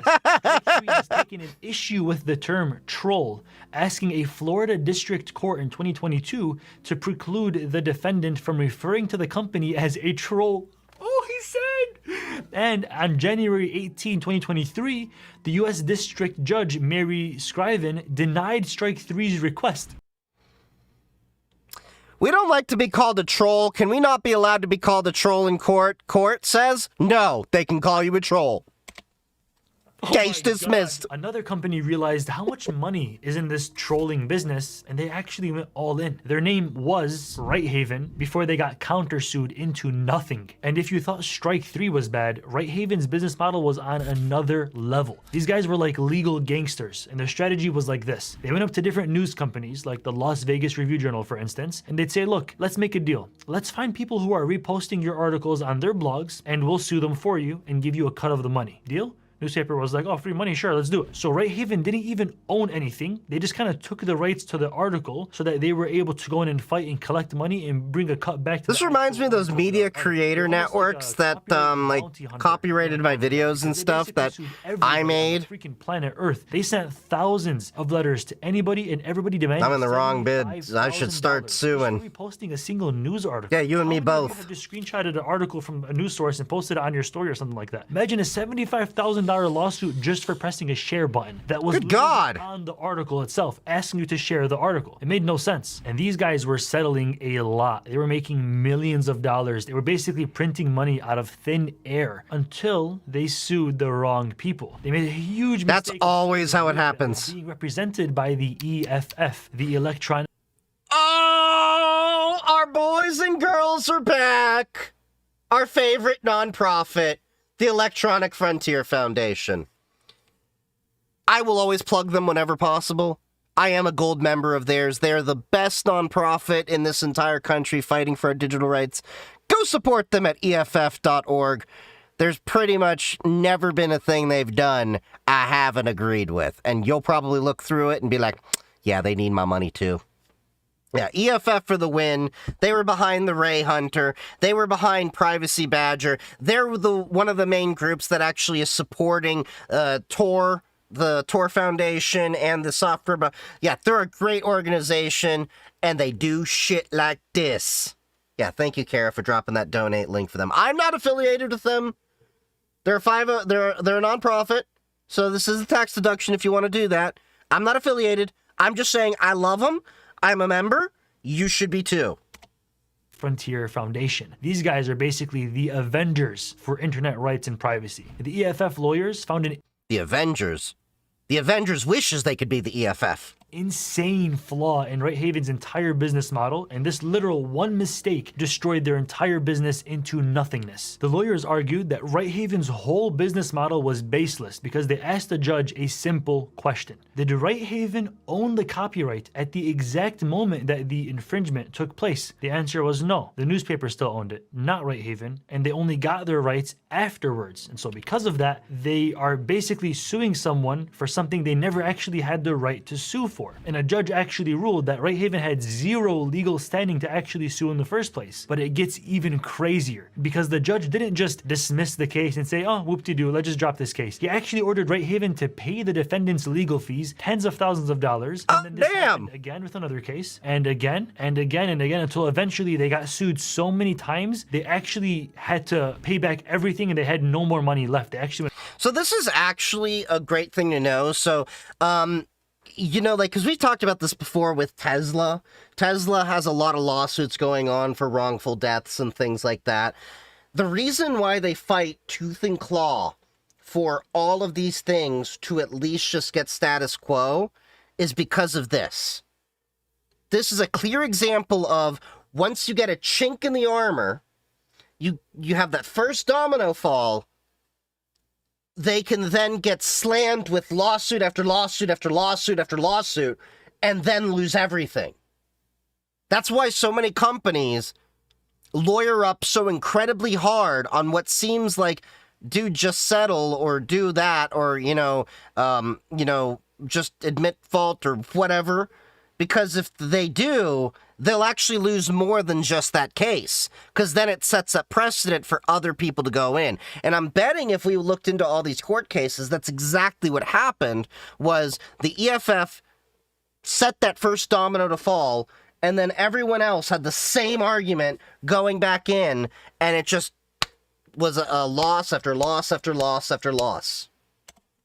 They were actually so broke that the U.S. judge ordered U.S. Marshals to go into their office and start seizing property to pay off their debts. The same thing that copyright trolls make you do if you can't afford the default price, right? So it started happening to them now. Now they were on the exact opposite side of that fence, but it was funny because the main asset that they even owned wasn't like a luxurious watch or cars. It was the articles that they bought from the companies they were using to actually sue people. So all of those articles were literally auctioned off to pay back the people that they were suing this entire time. So if you're watching this video, damn, Lucid, I have the craziest money-making glitch I'm about to do right now, but don't even try. So who are these internet superheroes that came in and saved the day like a freaking beast? They're the Electronic Frontier Foundation. So these guys are basically a non-profit law firm full of genius. We just talked about them. They're great. Defense for the regular internet person on the internet, right? They basically get involved in almost every major fight for internet freedom that you can think of. I've actually reached out to them many times. There was a couple of times where I just needed some information on the legal side of things. A few times where it's like, hey, this thing is happening in my local area. What can you do? But yeah. Instance, remember jailbreaking your iPhone and that was still a thing? Man, I freaking miss those days, bro. iOS 4.2, you had the absinthe green skull as you loaded up your phone on your iPod. I remember that. I'm gonna cry right now. But back when jailbreaking was like really, really popular and was still the actual thing, Apple was like, wait, jailbreaking? That's actually illegal. And then the EFS was like, no, it's actually not illegal. So they went to court and they fought for years to make sure that you have the right to run whatever software you want on the devices that you legally purchased and you own and you paid out in full. And then in 2010, something crazy happened. The EFF actually won the case and they secured an official DMCA exemption that made jailbreaking legal. Now, thankfully, jailbreaking devices is not illegal. Otherwise, I'd probably be in some pretty big trouble for the video I made about the Nintendo Switch. Thankfully. But they're not just fighting companies like Apple. These guys literally fought the US government. The EFF sued the they sue them a lot. Snowden leaks came out, which I, by the way, made a full video on, cards above somewhere. So documents came out and proved that the government was working with AT&T in a secret program to illegally monitor everyone's internet traffic. They had a secret room in the AT&T building in San Francisco where they were literally just copying info on people all day long. Here's the funny thing. I remember when I was like being told I was crazy for saying, I bet there's some closet in a room of AT&T where they're just siphoning all of our data for the government. Called crazy. Told to take off the tinfoil hat. Then Snowden comes around. I was right all along. Look, I'm not a conspiracy theorist. I just know when shit happens and like what makes sense. EFF found one of the technicians who helped build that room and got him to blow the whistle on the whole project, and then they ended up filing a massive lawsuit. It's called Hepting v. AT&T. So the EFF was supposed to crush this case. They had just way too much proof and way too much evidence against their own government, that the government literally changed the law in the middle of the court case, and then the whole court case was dismissed. Bro. So while the lawsuit was happening, the Bush administration at the time stepped in and passed a new law called the FISA Amendments Act in 2008. In that law, they buried something in there called retroactive immunity, which basically says all of those phone... Yeah, the FISA Court Acts. Yeah. I completely forgot that they did that retroactively to get that done away with, and then you had the whole secret court thing with FISA. Yeah. companies like AT&T that were secretly spying on the people of America for years, yeah, you can't sue them ever again or anymore. Sorry, peace. And literally dropped it right there as they were fighting the case with so much evidence. So technically the EFF lost that case on paper, but in reality they actually won. They won so much that the other side had to literally create new rules and basically cheat to get out of it. And the fact that we're still talking about this 17 years later, in my opinion, is honestly a big dub in my book. So when it comes to copyright trolls, the EFF doesn't just show up in court and fight. They actually have a full project dedicated to destroying and fighting the business model of these trolls. They publish free legal guides online giving expert advice. They find pro bono lawyers for people that can't really afford a lawyer to fight back. And they track all of these troll lawsuits across the country, building an open sourced intelligence agency against these legal gangsters. And on top of all of that, they're a non-profit, meaning they're not in it for the money. They're actually just doing it to win and to set precedent and to help the regular people out, which honestly is very, very... That is also why every time I go to B-Sides and DEF CON and there's EFF there, I buy every shirt they have. Because, okay, yeah, it's another shirt and they have great designs. But also, they can take all my money because they do good with it. I think they're like the only non-profit that I've had. Okay, not the only one, but one of the only ones I can probably have on like one hand, like without thinking too hard, that I'm like, you know, I'm okay with whatever they do. Sick. That's commendable. So what do you actually do, Lucid, when your parents call you from the living room screaming their lungs off saying, what the hell is this? There's a lawsuit, demand letter, and your heart is racing, you're freaking dripping. Well, what I'm gonna do is, Mom, Dad, I haven't talked to you in the years. What the hell are you doing in my living room? But what do you actually do? What options do you have? I asked an actual lawyer for their real advice, and this is what we got. You can either settle it yourself, or what most people do is get an attorney like our firm and get this case resolved. Resolution just involves back and forth negotiations until you get something affordable and agreeable. Now, if you're saying, I got the subpoena, I am not the downloader, then your option is to consider litigation. A lot of people are deterred by that due to the costs, and you have to be right. If you're going to go litigate and it turns out you did download the video, you end up not only paying your own attorney fees, but under the copyright laws, you risk paying their attorney fees as well. So and in those cases, if you make a good showing, there is a chance that they will dismiss your case. In general, you can do nothing. You can wait and see if they pursue you. Most people just like to get a lawyer and settle the case out. Some people say, we have had a few clients. New fear unlocked? What's the new fear? We do get into a litigation in those cases. Have you ever defended somebody and they actually won? Yeah, we've had those, and those happen in the forms of never wait and see act. I don't know everything about copyright trolls. It feels so freaking good to be back to YouTube, man. I just took a 1-year break, and I explained basically everything about the break and where I've been and the whole business I started while I was off of YouTube, and you can watch that video over changing here. laws in the middle of the case. Oh yeah, they've done that quite a few times. Back and keep on grinding out these videos with insane levels of editing. Thank you so much for staying till the end of this video. If you're not already subscribed, I would love to. Yeah. All right. Let's see. Next video. Gotta scroll up to where I was at. Man, we got quite a few videos to go through over the next week or so. May have to skip through some of these. All right. So what is this? One of my mods put this up.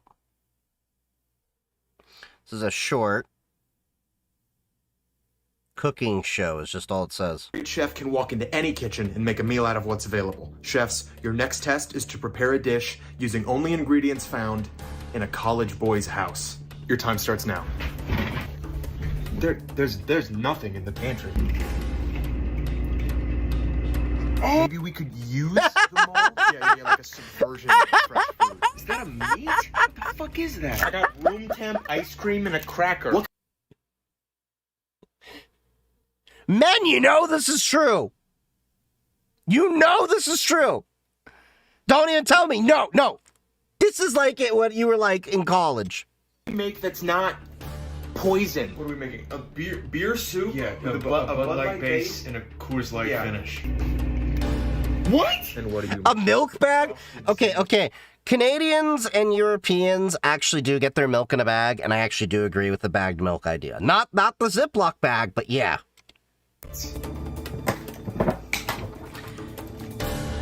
Zinni, what the hell is this? Whoa, from the white cup? Yep, why? That was a spit cup. Keep cooking. We could do Alka-Seltzer and chicken broth, Big League Chew and salsa. Oh, shit, I found an onion. Oh, they found an onion. I'll be making onion. Hands off in 3, 2, 1. Beer soup, onion. We're not tasting these. A great chef can walk into any kitchen and make a meal.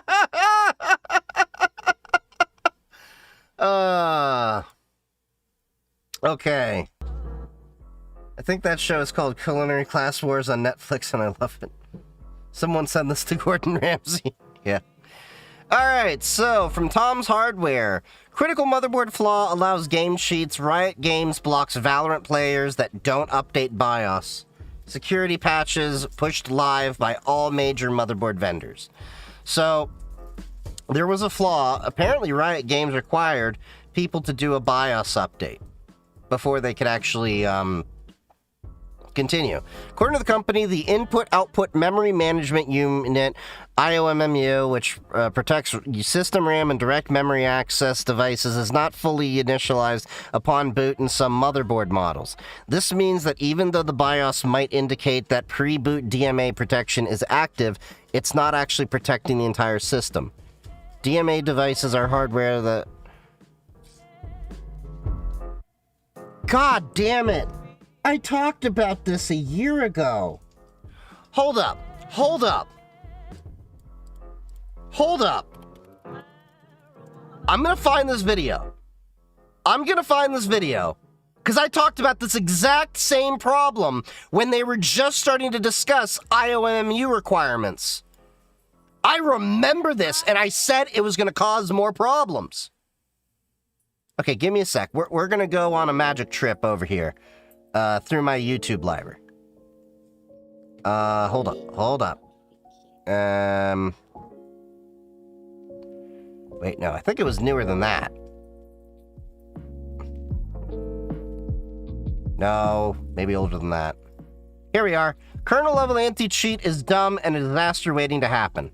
Level anti-cheat is one. All right.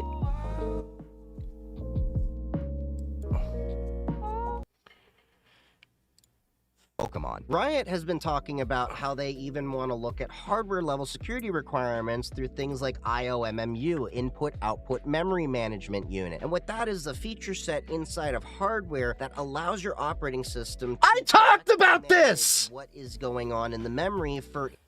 How long ago did I make this video? A year ago!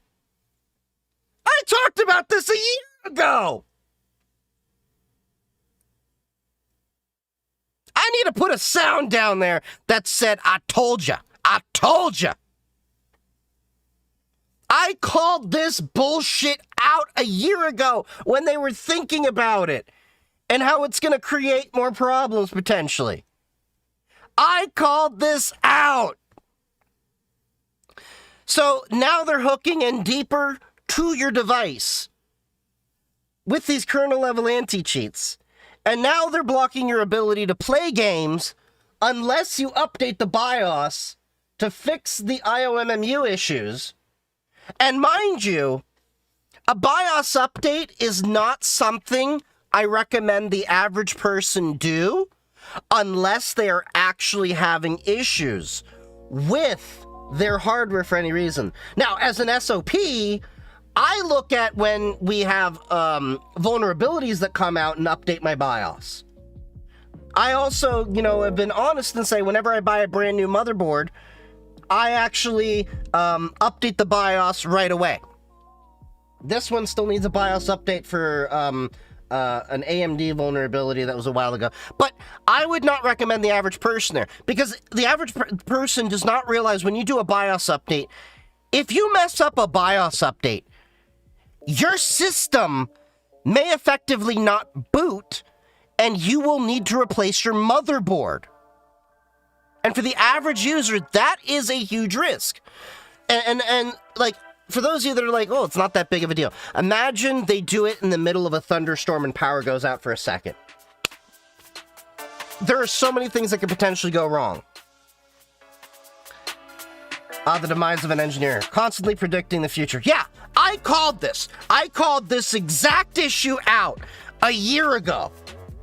I called this out. I said this is bad. Like, let's finish like what I was saying here. Output devices, like what I do with my Cubes OS laptop over here, a reasonably secure operating system that everything is in a virtual machine. The networking, the VPN, the applications, the firewall, they're all in different virtual machines with their own little network. It's a little complicated network inside of there, which I'll eventually talk about in some other content. But this is a feature that I've only really seen discussed in home labbing projects and business and enterprise stuff. Inside of consumers, a lot of the motherboards can get kind of weird with the IOMMU groupings, as level 1 text is discussed when Wendell has gone through different motherboard reviews, that when doing virtualization and things like that, the IOMMU group, say that 10 times fast, doesn't seem to always make sense, which makes me wonder, could this potentially lead to some more possible false bans because of how the IOMMU may be treated on different pieces of hardware? We've already seen false bans from different hardware out there as it is. Now, do not get me wrong, I like IOMMU, or as it's called in the Intel world, VTD. I have it enabled on all of my devices, but that's because I deal with a lot of virtual machines, and when you're doing virtualization, it's pretty much a requirement for passing through devices and all of that. Where I start to have the gripe is that this is a video game requiring IOMMU, and it's often disabled out of the box when you get your systems from the factory because some configurations don't play nicely, at least without some tweaking, with IOMMU. So this is where I think it starts causing a little bit of issues, and the last thing we want to see is somebody rage quit and throw their keyboard through the monitor. We've already seen enough memes about that. With kernel level anti-cheat, a BSOD is probably one of this shit out! I did this a whole year ago. I'm tired of like, hey, you know, this kernel level anti-cheat thing is really bad. This is what I think could potentially happen. And thing happens. There's already been like a TikTok video where I was calling out this shit. Oh, you don't like it. You just like cheaters. You must be a cheater and everything. Year after that happens, the kernel level was allegedly part of the problem with, what was it, Apex Legends or one of them. Turns out it was another thing. But still, it opened that door for the discussion and people are starting to wake up to it. Yeah. Does Gigabyte still make dual BIOS motherboards? Yes, they do. They do. That's one of the reasons why I do like Gigabyte, besides the fact that I do like their quality components.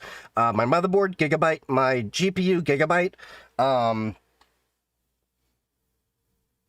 I think this 5050 over here is Gigabyte too. And that has an MSI motherboard. That's because I got it on cheap. Otherwise, it would be Gigabyte. But yeah. I don't recommend the average person go and just do a BIOS update because, you know, they're told to do a BIOS update. Only do a BIOS update if you run into an issue. The fact of the matter is that this is not impacting people's real security for any reasons that they actually need to fix. Because at the end of the day, this is only affecting the gaming, and there's no reason why your video game should actually having access to IOMMU and DMA devices and things like that. But I called this shit out a year ago, saying this is going to cause false bans, this is going to cause more issues, and now you have a bunch of people that, because this is what I have to explain to a lot of gamers.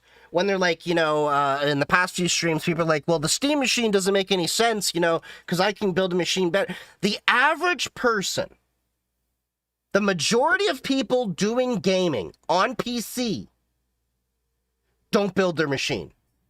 The average person doing gaming on PC buys a box, puts it together, or they happen to know someone that did it for them. I'm that someone that did it for them in a lot of cases. I have my friends that they know quite a bit. They're savvy enough to deal with technology that still defer to me when it comes to certain things. Like one dude had to do a BIOS update. I came over and I did the BIOS update for them because they were a little too, you know, scared about it. But this is a risk that this is going to only get worse with kernel level anti-cheat. And you know what? They're gonna, you know, these, you know, people are going to have a whole amount of copium like, well, you know, Linux doesn't support kernel level anti-cheat, and that's why it sucks. And I'm like, no, I think that's a feature. If a game has kernel level anti-cheat, I don't want to play it. I don't care if it's Windows, Mac, or whatever. If you want to have kernel level anti-cheat, go get a damn console. But yeah, I called this shit out a year ago. Okay. Alright, let's get our dose of, Linux news. The weekly news. Hey everyone, even and though it's 8 days old. To the Linux and open source news show. And this week is another one of those Mozilla shoots itself in the foot kind of weeks. That just seems to be a Tuesday at this point with Mozilla. I'm even starting to look at moving away from Mozilla and probably at least go to Florp or Zen browser. I still have to decide which I want to go with. I have both installed, if you can't tell. I have Florp over there. I have Zen. I'm going to play with both. They're both based on Firefox, so ultimately they still rely on Firefox work upstream. But that's why I'm also patiently waiting for Servo, which just got into 0.0.1 release, as well as Ladybird, which is still in alpha release. Those are two promising web engines that may actually compete not only against Chromium-based browsers, but Firefox-based browsers too. And I'd love to see more web browser competition. Fell for my hubs again when he asked me if I could install a game at a kernel level and didn't after me explaining it to him. Well, good. Because I wouldn't install that shit either. That's how I know that, you know, whatever man or woman I'm dating, that's where you can actually, you know, if you're on my level, if they still go like, hey, I still want to install it, I'm going to be like, you can install it on your own computer, on your own network. A new CEO, and he said some stupid crap already around Firefox turning into an AI browser, maybe looking at banning ad blockers and all of that crap, so we're gonna talk about. How many times do we have to teach you this lesson, old man? This. We also have some more work happening on Wayland. We have the beta for Mint 22.3 and a bunch of other things, including this message from our sponsor. So thanks to Tuxcare for sponsoring this video. You probably heard about them by now if you've seen a few videos of mine, but if you haven't, they are an all-in-one service provider that makes sure that your open source stack stays well maintained and secure with as little manual work as possible from you and your team. A big part of this is their endless lifecycle support solutions, which deliver had to turn my fan on. Patches to out of support, outdated. Sorry, I gave you the Hassan Piker chair treatment for a second. Apps, runtimes, libraries, and also Linux distros, so you can keep the crucial parts of your infrastructure running even after they've gone end of life. And they've now added Debian 10 to the long list of Linux distros that they support. Debian 10 reached end of life in mid-2024, and running this version without security patches is obviously a very bad idea. Cyber threats can yeah, hashtag chair stream. Tuxcare will let you keep running Debian 10 just like before the end of life date, and they will provide you with all the security fixes that you need for any new CVEs that pop up, including coverage for plenty of crucial. But if you're still running Debian 10 in 2020, about to be 2026, you engineer bad and you should feel bad.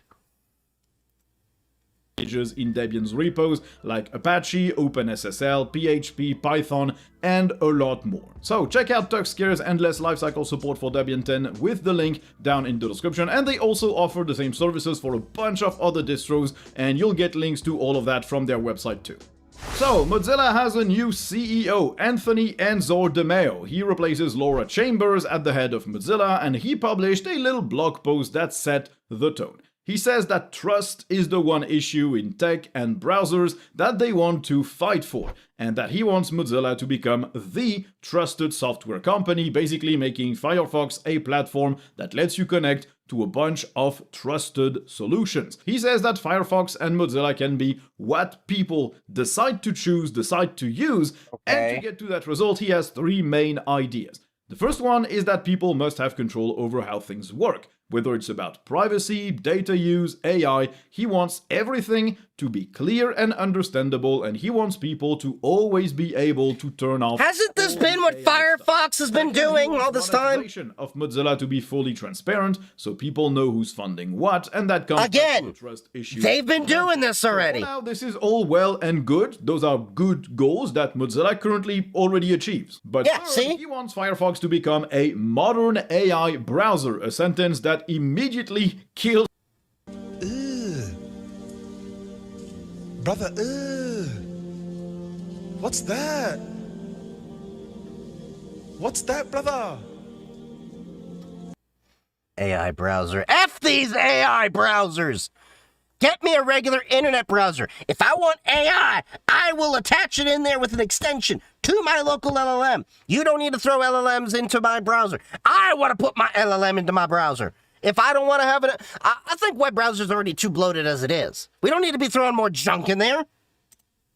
Any other effort that they want to make on other areas, at least for me. He says Firefox needs to support new and trusted software additions, thinking about AI stuff, and he says that this will remain the anchor of Mozilla, as in Firefox will remain their core product. Mozilla will thus invest in AI over the next 3 years, and they'll try to find other revenue sources than search, as in the Google search deal that they have.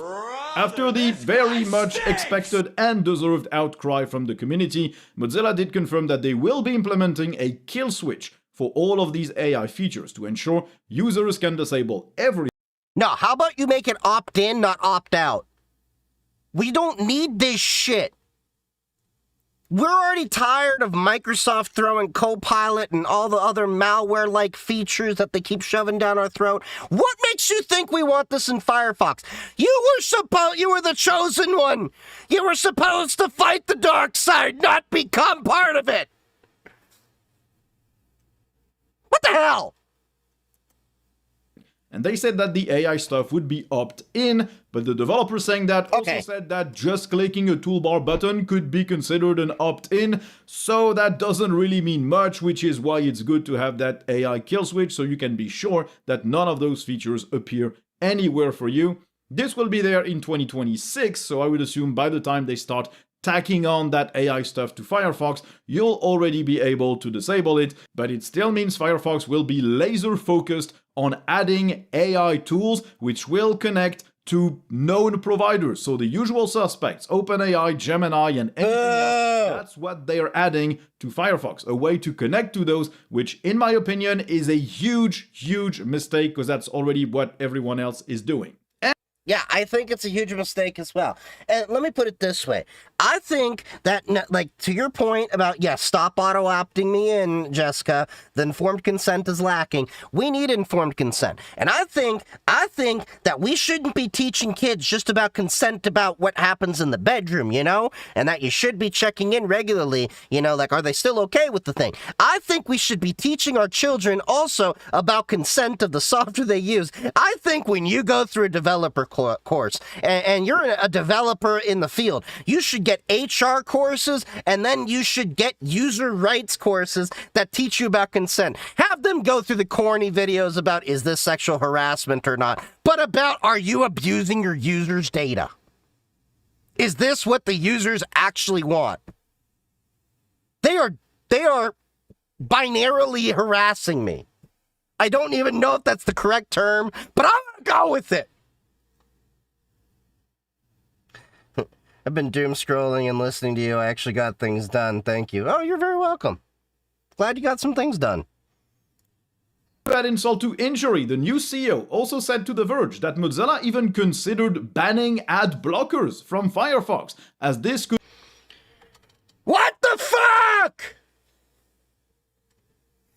Why?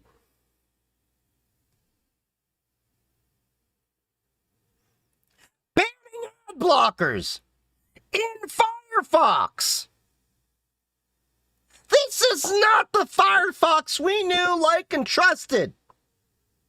I know I'm yelling, but this is ridiculous. Because by banning it from Firefox, that means they're going to have to ban it from the Firefox extension store, which is effectively where almost everyone downloads their extensions. Yes, I know you can install the extensions from outside Firefox and things like that. I know that. But this is why a lot of people left Chrome and went back to Firefox, because we could still run our ad blockers. What the hell? Whatever this CEO is smoking, he needs to go to rehab. Is there any browsers that doesn't use AI anymore? So far, Zen and Florp, which are Firefox-based browsers. Also, LibreWolf. But this is really annoying. Anyway. Potentially bring in $150 million of revenue if they did. The only thing that apparently prevented them from doing that is that it felt off mission. Not that it feels wrong to take away agency or control, not that it feels absolutely wrong to prevent users from doing whatever they want in their browser and to stop them from using actual useful tools. No, it just feels off mission. So literally It's off mission, why even mention it? Why even mention, oh, there's $150 million sitting there on the table? You shouldn't even be worrying about the money, bro. It ain't about the money. Just starting to become aware. What recommendations do you have on starting becoming more secure? I'm still using Chrome, Gmail, etc. You can use Firefox, or preferably now, as we've been discussing, the Florp browser, Zen browser, which are based on Firefox.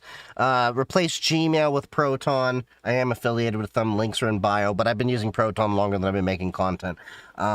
Proton, great privacy suite over there. They've got a lot of things to replace the G Suite, basically, so you can do your documents and stuff through them. They've got Proton Drive. They've got Proton Pass for the password management. They've got even a VPN as well, which you can use for, you know, streaming when you're abroad and stuff. And actually works pretty well when I was over in Portugal for doing Netflix and stuff like that. So we need network ad blocker then. That's why I already run pfSense. So my pfSense runs pfblocker NG, which does all the same things as Pi-hole, but I can also do IP level blocking.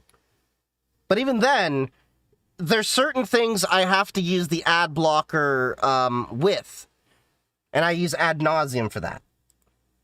Mozilla's mission changes and becomes more focused on, I don't know, striking deals to display ads online, then I guess banning ad blockers becomes on mission, and they're gonna start doing it.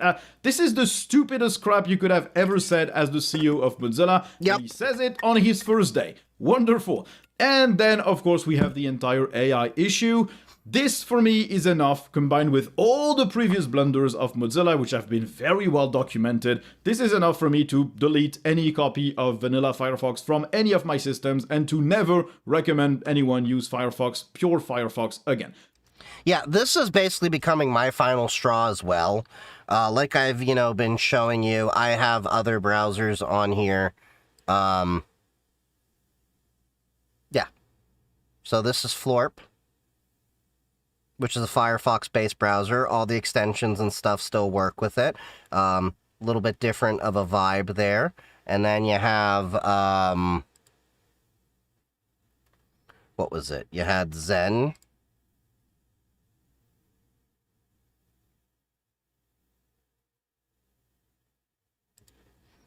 This is Zen. Again, Firefox-based. So I'm going to be playing with both of those, see what I actually want to move to. I'm not using a Chromium-based browser. I do have Brave, but I only use that for when I need a Chromium-based browser. I refuse to really give into the Chromium-based monopoly, which is why I use Firefox. Now, forks will be free of all that garbage. Hopefully, they stay free of it.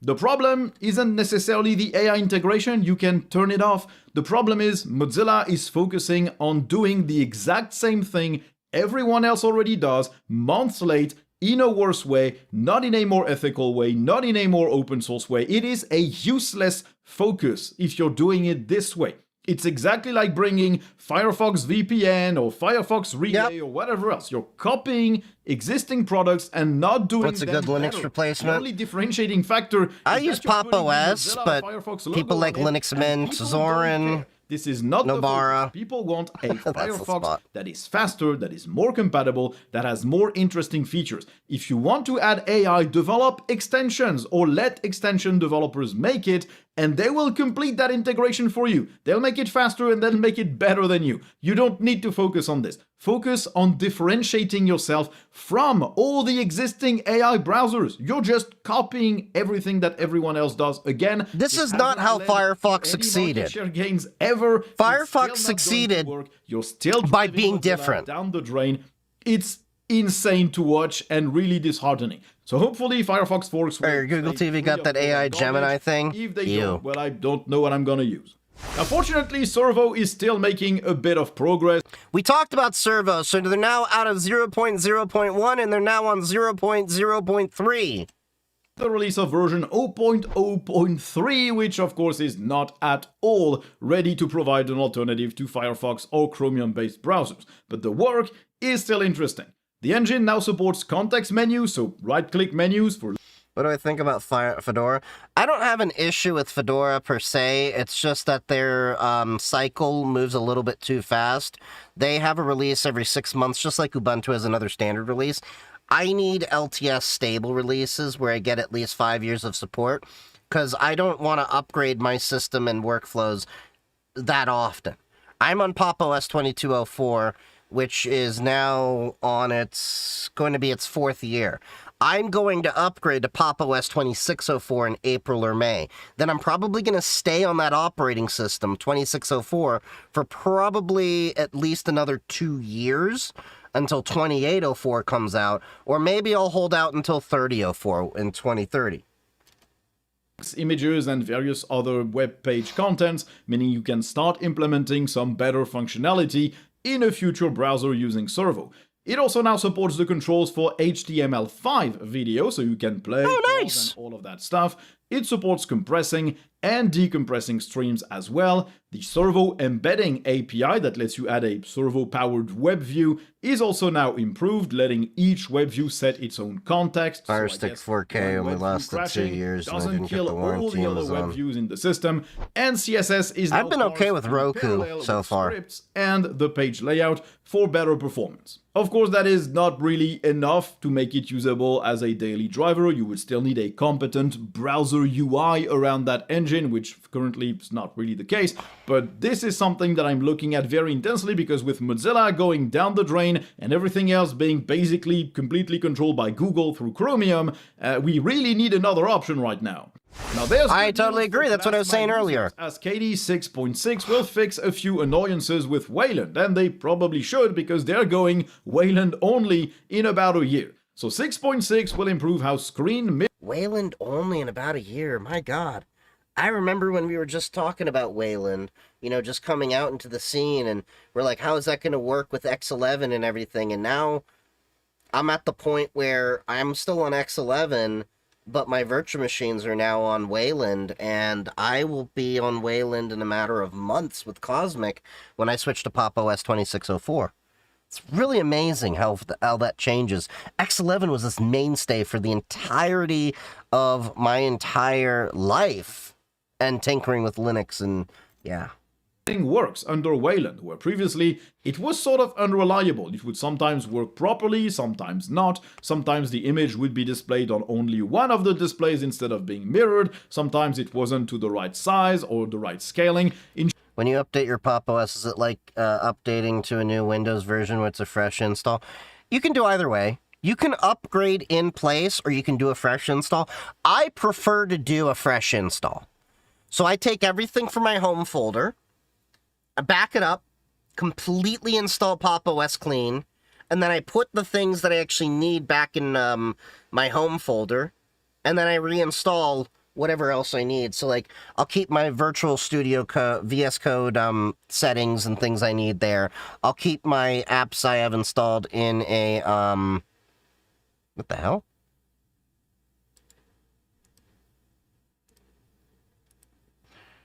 Well, it would sometimes hit a key on accident. Sometimes not.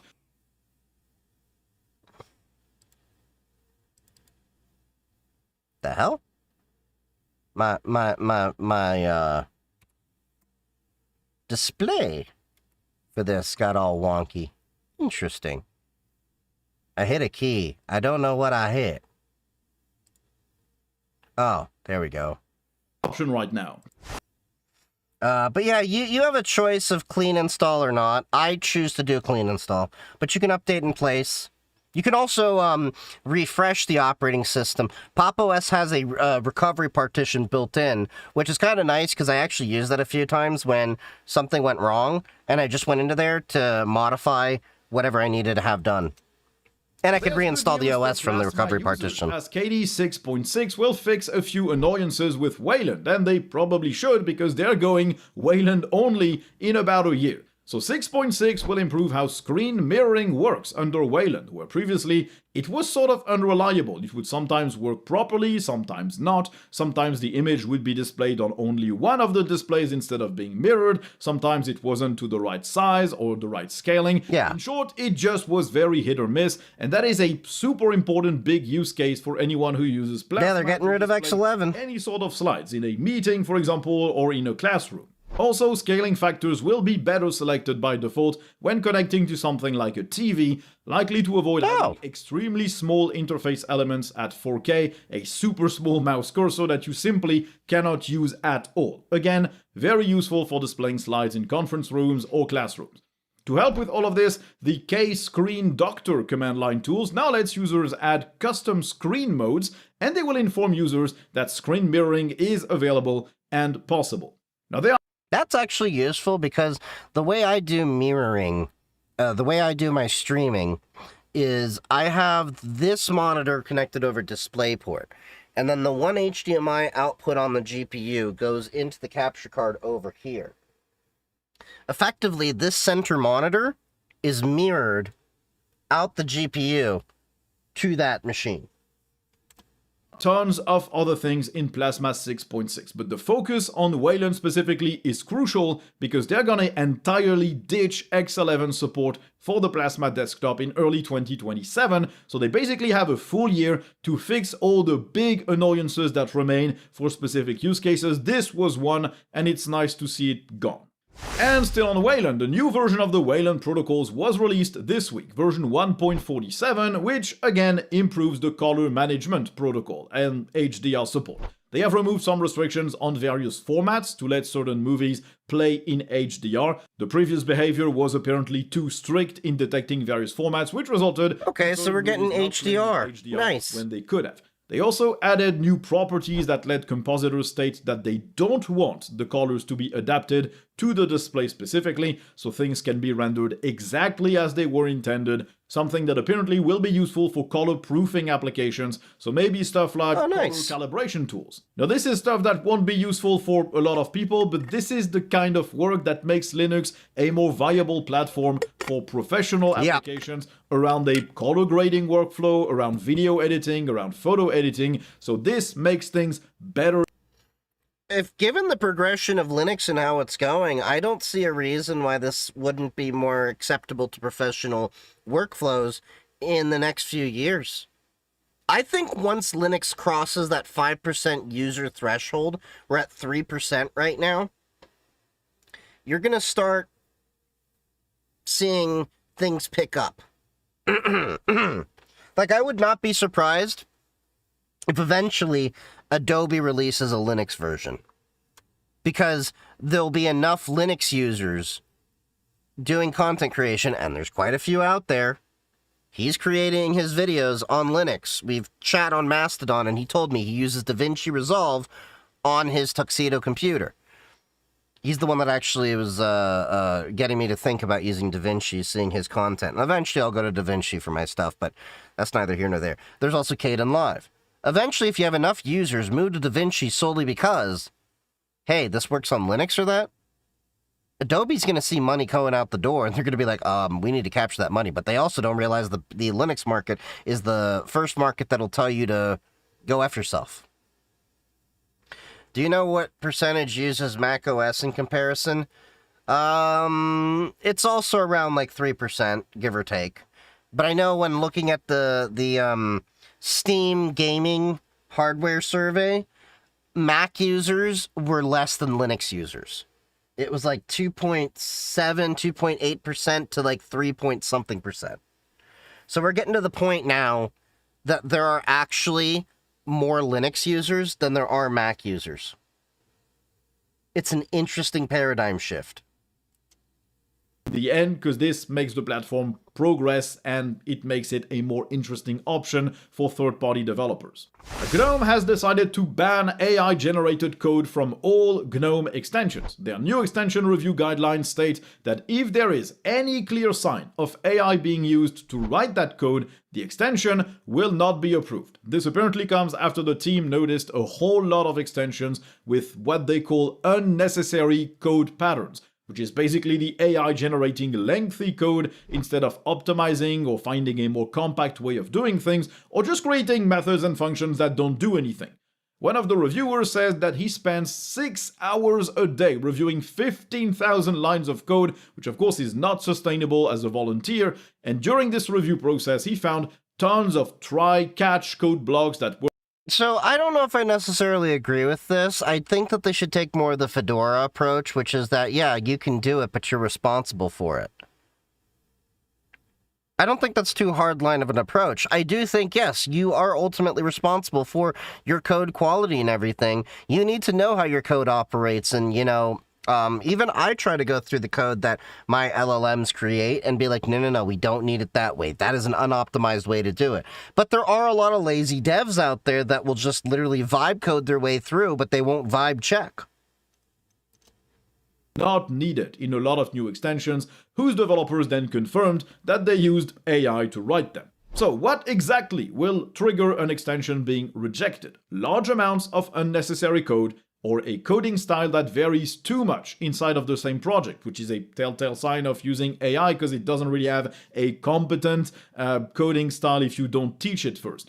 APIs being used that don't exist will also do the same thing. AI tends to invent calls to stuff that is just not real, so that's... But that goes straight to my point of you're vibe coding, but you're not vibe checking. That's more of a developer limitation or a skill issue of the developer than it is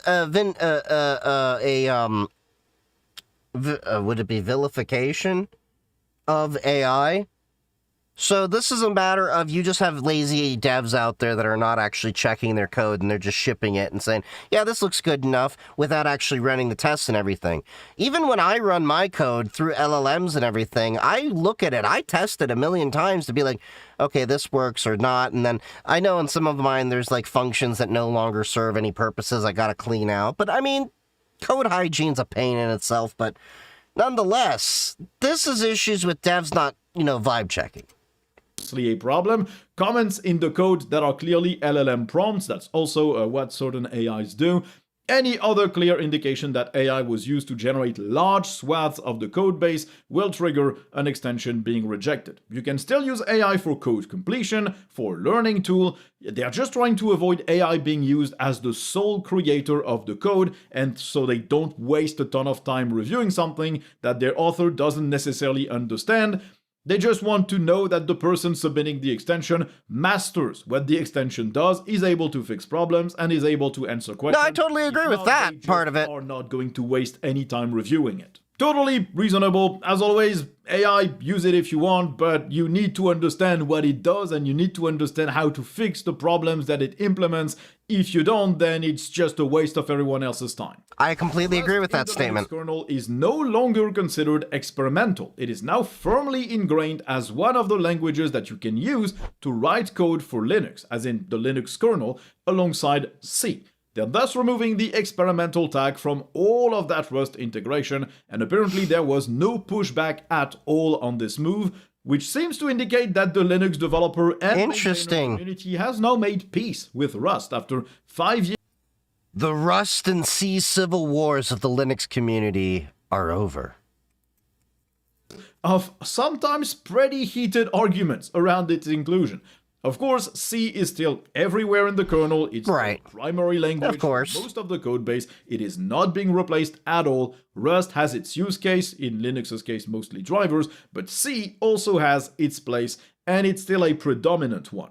But when you look at what's been accomplished for Apple Silicon, for example, using Rust or NVK or the Nova driver, you can't really argue with the efficiency of Rust. Now, those drivers could probably have been written in C, maybe just as fast, maybe just as efficiently, but the fact of the matter is, if Rust had not been supported, maybe no one would have even started developing those drivers because people just wanted to use something else. I think it's true. Yeah. So, the more stuff you support, the more people you have contributing, and this is something that we need in the open source community. Plus, Rust is a more memory-safe language, so I mean, what was it? Google said that with Android, they dropped a significant amount of bug bounties and reports due to memory leaks and memory-related security issues.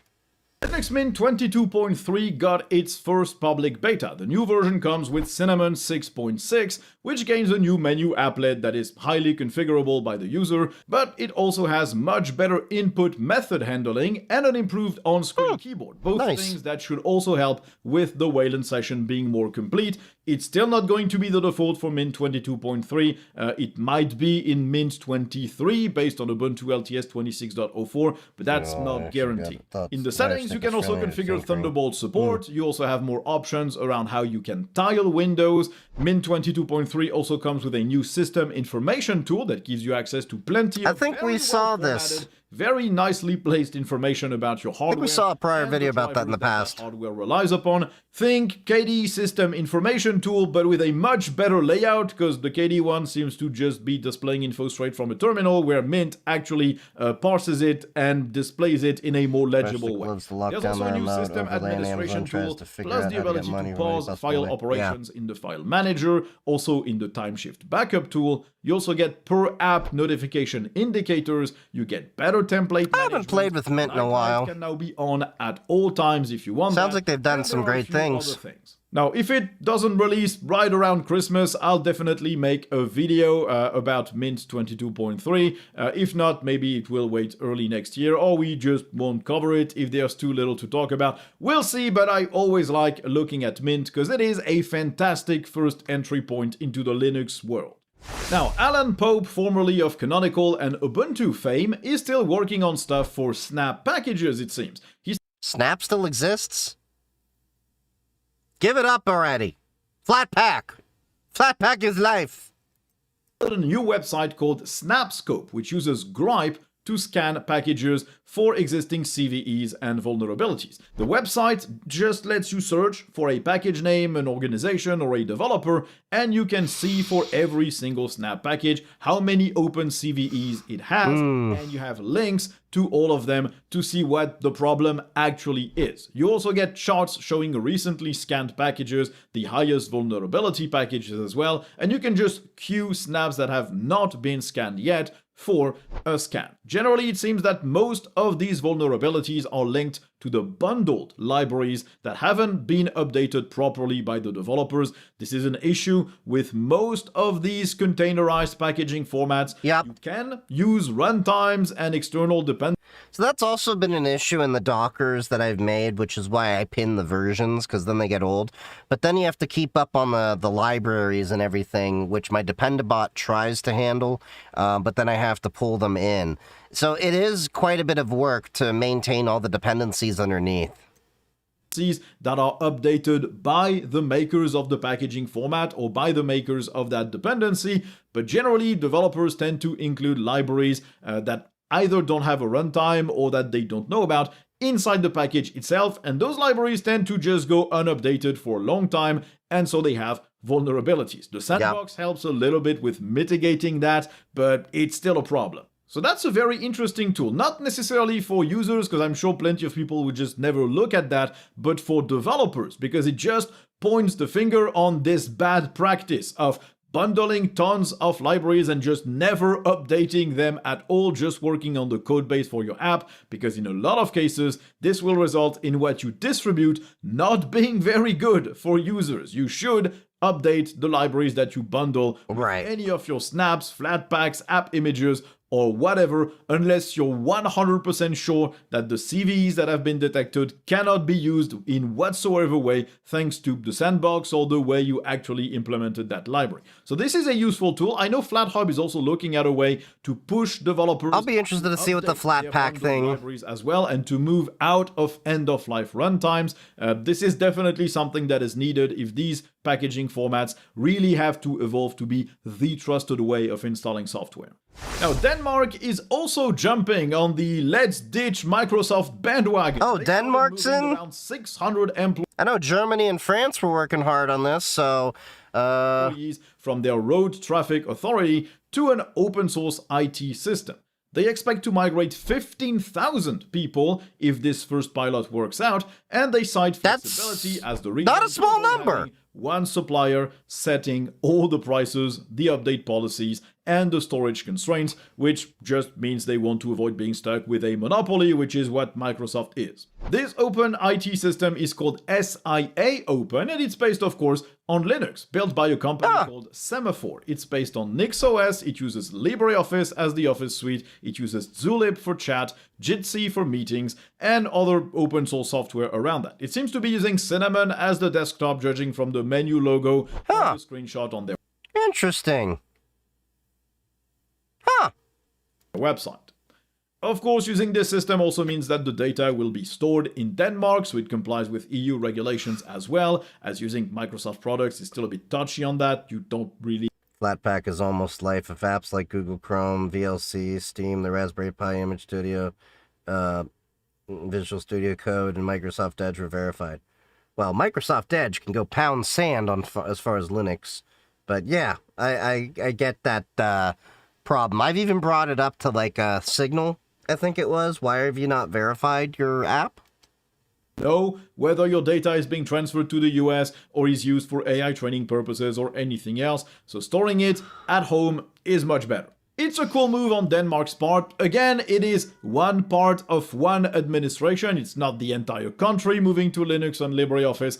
At some point, I hope all of these efforts start maybe working on a unified solution instead of having each admin try to implement their own Linux distro or their own version of LibreOffice and trying to maintain that over time.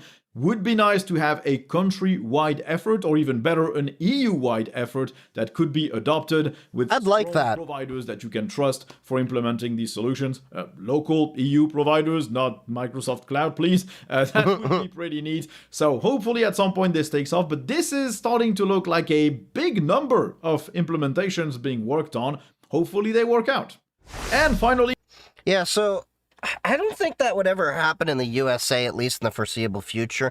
Microsoft is still too ingrained, along with Google, into US politics that they would lobby for their products to remain there.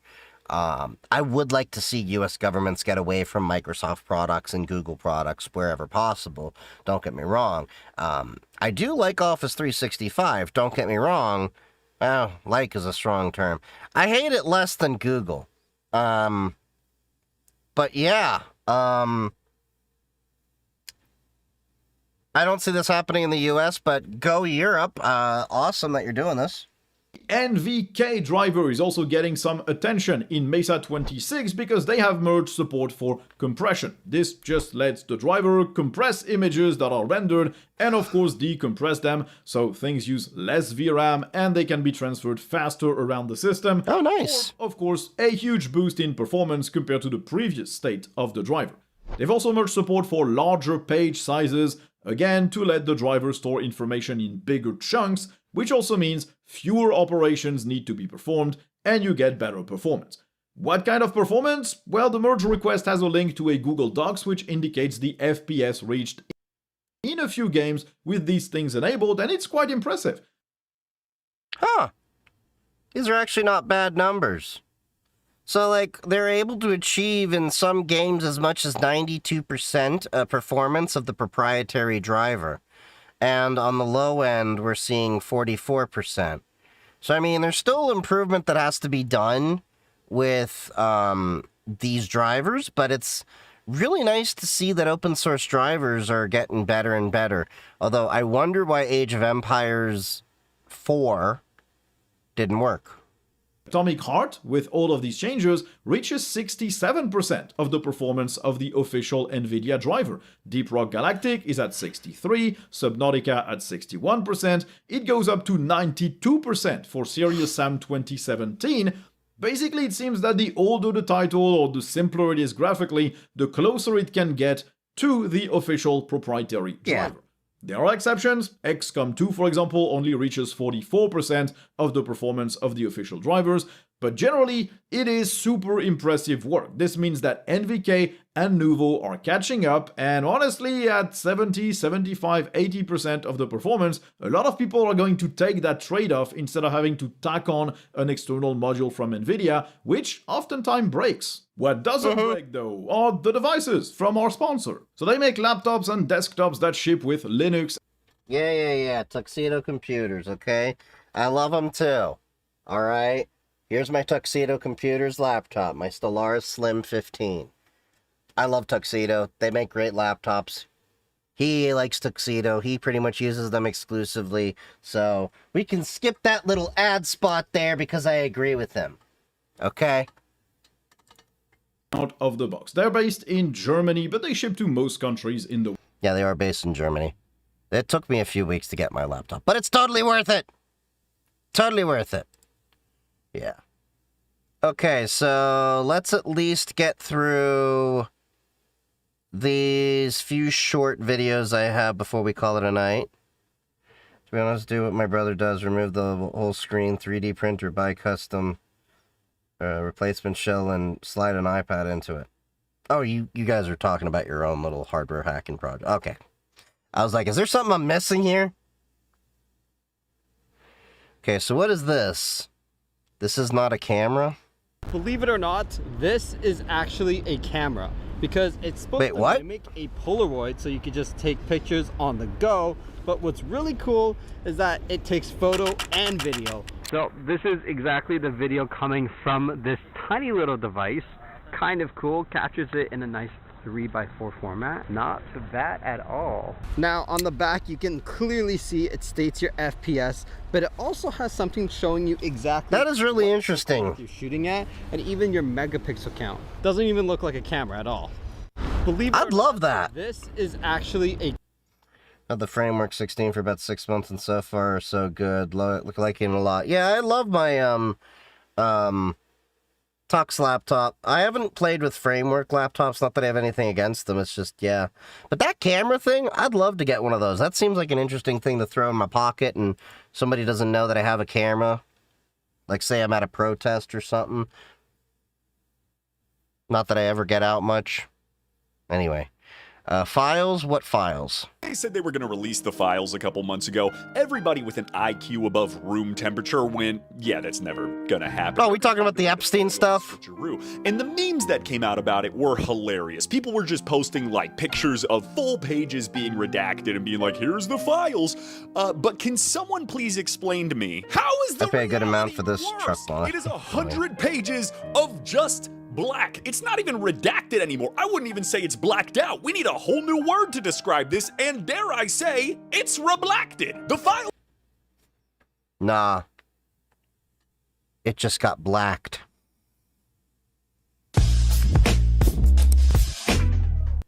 If you know, you know. So reblacked, you can't even find the name Epstein in the Epstein files. The files are so reblacked that I now assume that everyone is 100 times more guilty than I initially thought. The files are so reblacked that this isn't a black background. This is page 100 of the files. Good God. After this, we go on the media blitz of the century. Oh, Jake Paul lost. We drone struck Syria. We're renaming the Kennedy Center. You know the old saying, if you're not guilty, you have nothing to hide? Well, what do they say when you are so guilty and the evidence is so damning that you have to hide everything? When they said they were going to release... Yeah. Now, the whole Epstein thing, that's just been... We all know he's in there. Big black censorship. If Minecraft was owned by Ubisoft, oh god, what's this? Our purchase of Minecraft. We have decided to. Sorry, does anyone feel something crawling on them? You decided what? Sorry, it feels like there's bugs crawling on them. There's no bugs in this room. What did you decide to do? No, we copy and pasted everything wrong with Bedrock into Java. Are we sure there isn't bugs in here? Instead of fixing the problems, you duplicated If both versions have the same problems, then there's no problems anymore. That's not how that works. What the hell? Well, what if I told you we found a way to make that happen? What have I done? You gave your game to him? You know what he's going to do to us? Huh? The Ender Dragon isn't going to be a dragon anymore because it's not going to load into the game. Listen, the Ender Dragon is going to load 10% of the time. But isn't that fun? All of my worlds. They're gone. No. So your worlds aren't gone, buddy. The files are just corrupted, but we'll fix them by corrupting the other files? Now you're getting Minecraft. Yeah, I just can't trust Ubisoft when it comes to games. I really can't. Okay, so let's get through these couple of articles. Okay, Flock exposed its AI-powered cameras to the internet. We tracked ourselves. Flock left at least 60 of its people tracking Condor PTZ cameras live streaming exposed to the open internet. Interesting. So they were able to... So Flock is, you know, a system of cameras that private contractors have, you know, put up these, and the idea is that, you know, they can share information and all that, but, yeah. This is bad if they were just exposed openly. Yeah, this Flock leak is like Netflix for stalkers. This is like, what was that? Shodan. Shodan, if you've ever been on Shodan enough, you can start seeing people's random cameras open. Wonder if Flock is on Shodan. And that's what I was just like thinking about. Like, they'll probably end up on Shodan as well. And there's cities that are pulling out of Flock. There's many police departments and cities that have been pulling out of Flock because of the security issues they've had going on. If you want to piss off your town and have them start taking, if you want to piss off your town and have them start taking, them FOIA requests, the videos and photos. Oh yeah. FOIA requesting is one way for, you know, cities to get annoyed because they actually have to respond to that and then seeing what they do. Alright, so what's this? The FCC's foreign drone ban is here. Ooh. Imported drones like the ones made by DJI said to represent an unacceptable risk without authorization from the DoD or DHS. This is a problem. DJI, as we know, is one of the leaders when it comes to drone footage and stuff like that. To my knowledge, there's not really many American or Western companies that are making decent drones to do a lot of the things that DJI and that do.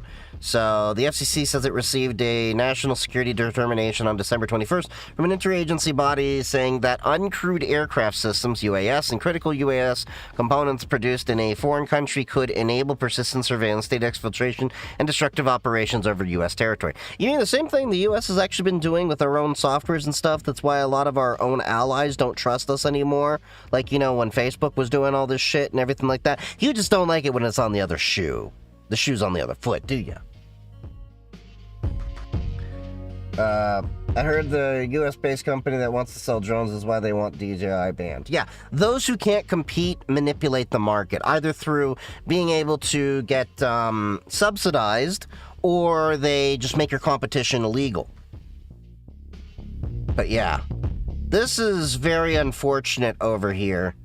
And I don't see this getting really much better until we start getting more technically competent politicians in office, and especially at the executive side of things. So, yeah. It is what it is. But, with that being said, thank you all for joining me. We got a lot more videos to catch up on tomorrow and such. We're going to also do a gaming on Linux streams more often. New Year's Day, I probably will be streaming. I'm going to try to stream a little bit longer. I also have to do some other upgrades and stuff for my network, so I'll play that by ear. But the next official stream is tomorrow. And then, of course, Wednesday. I'll try to do another one on Tuesday. We're going to try to knock out some more Expedition 33, and I'm trying to get more Linux gaming as well. But we also have plenty of videos and articles for us to go through in my review on stream section. Make sure, if you haven't already, to follow me on all of my socials. And, of course, the Discord. We do have the links in bio for the Discord, the Matrix, the Blue Sky, the Mastodon, the YouTube, the Twitch, the Kick, and the TikTok. So, I'm on all those platforms. Make sure to follow me. Stay safe. Stick around for the raid if you're over on Twitch. I love all you guys. And as always, happy hacking. I will see you tomorrow.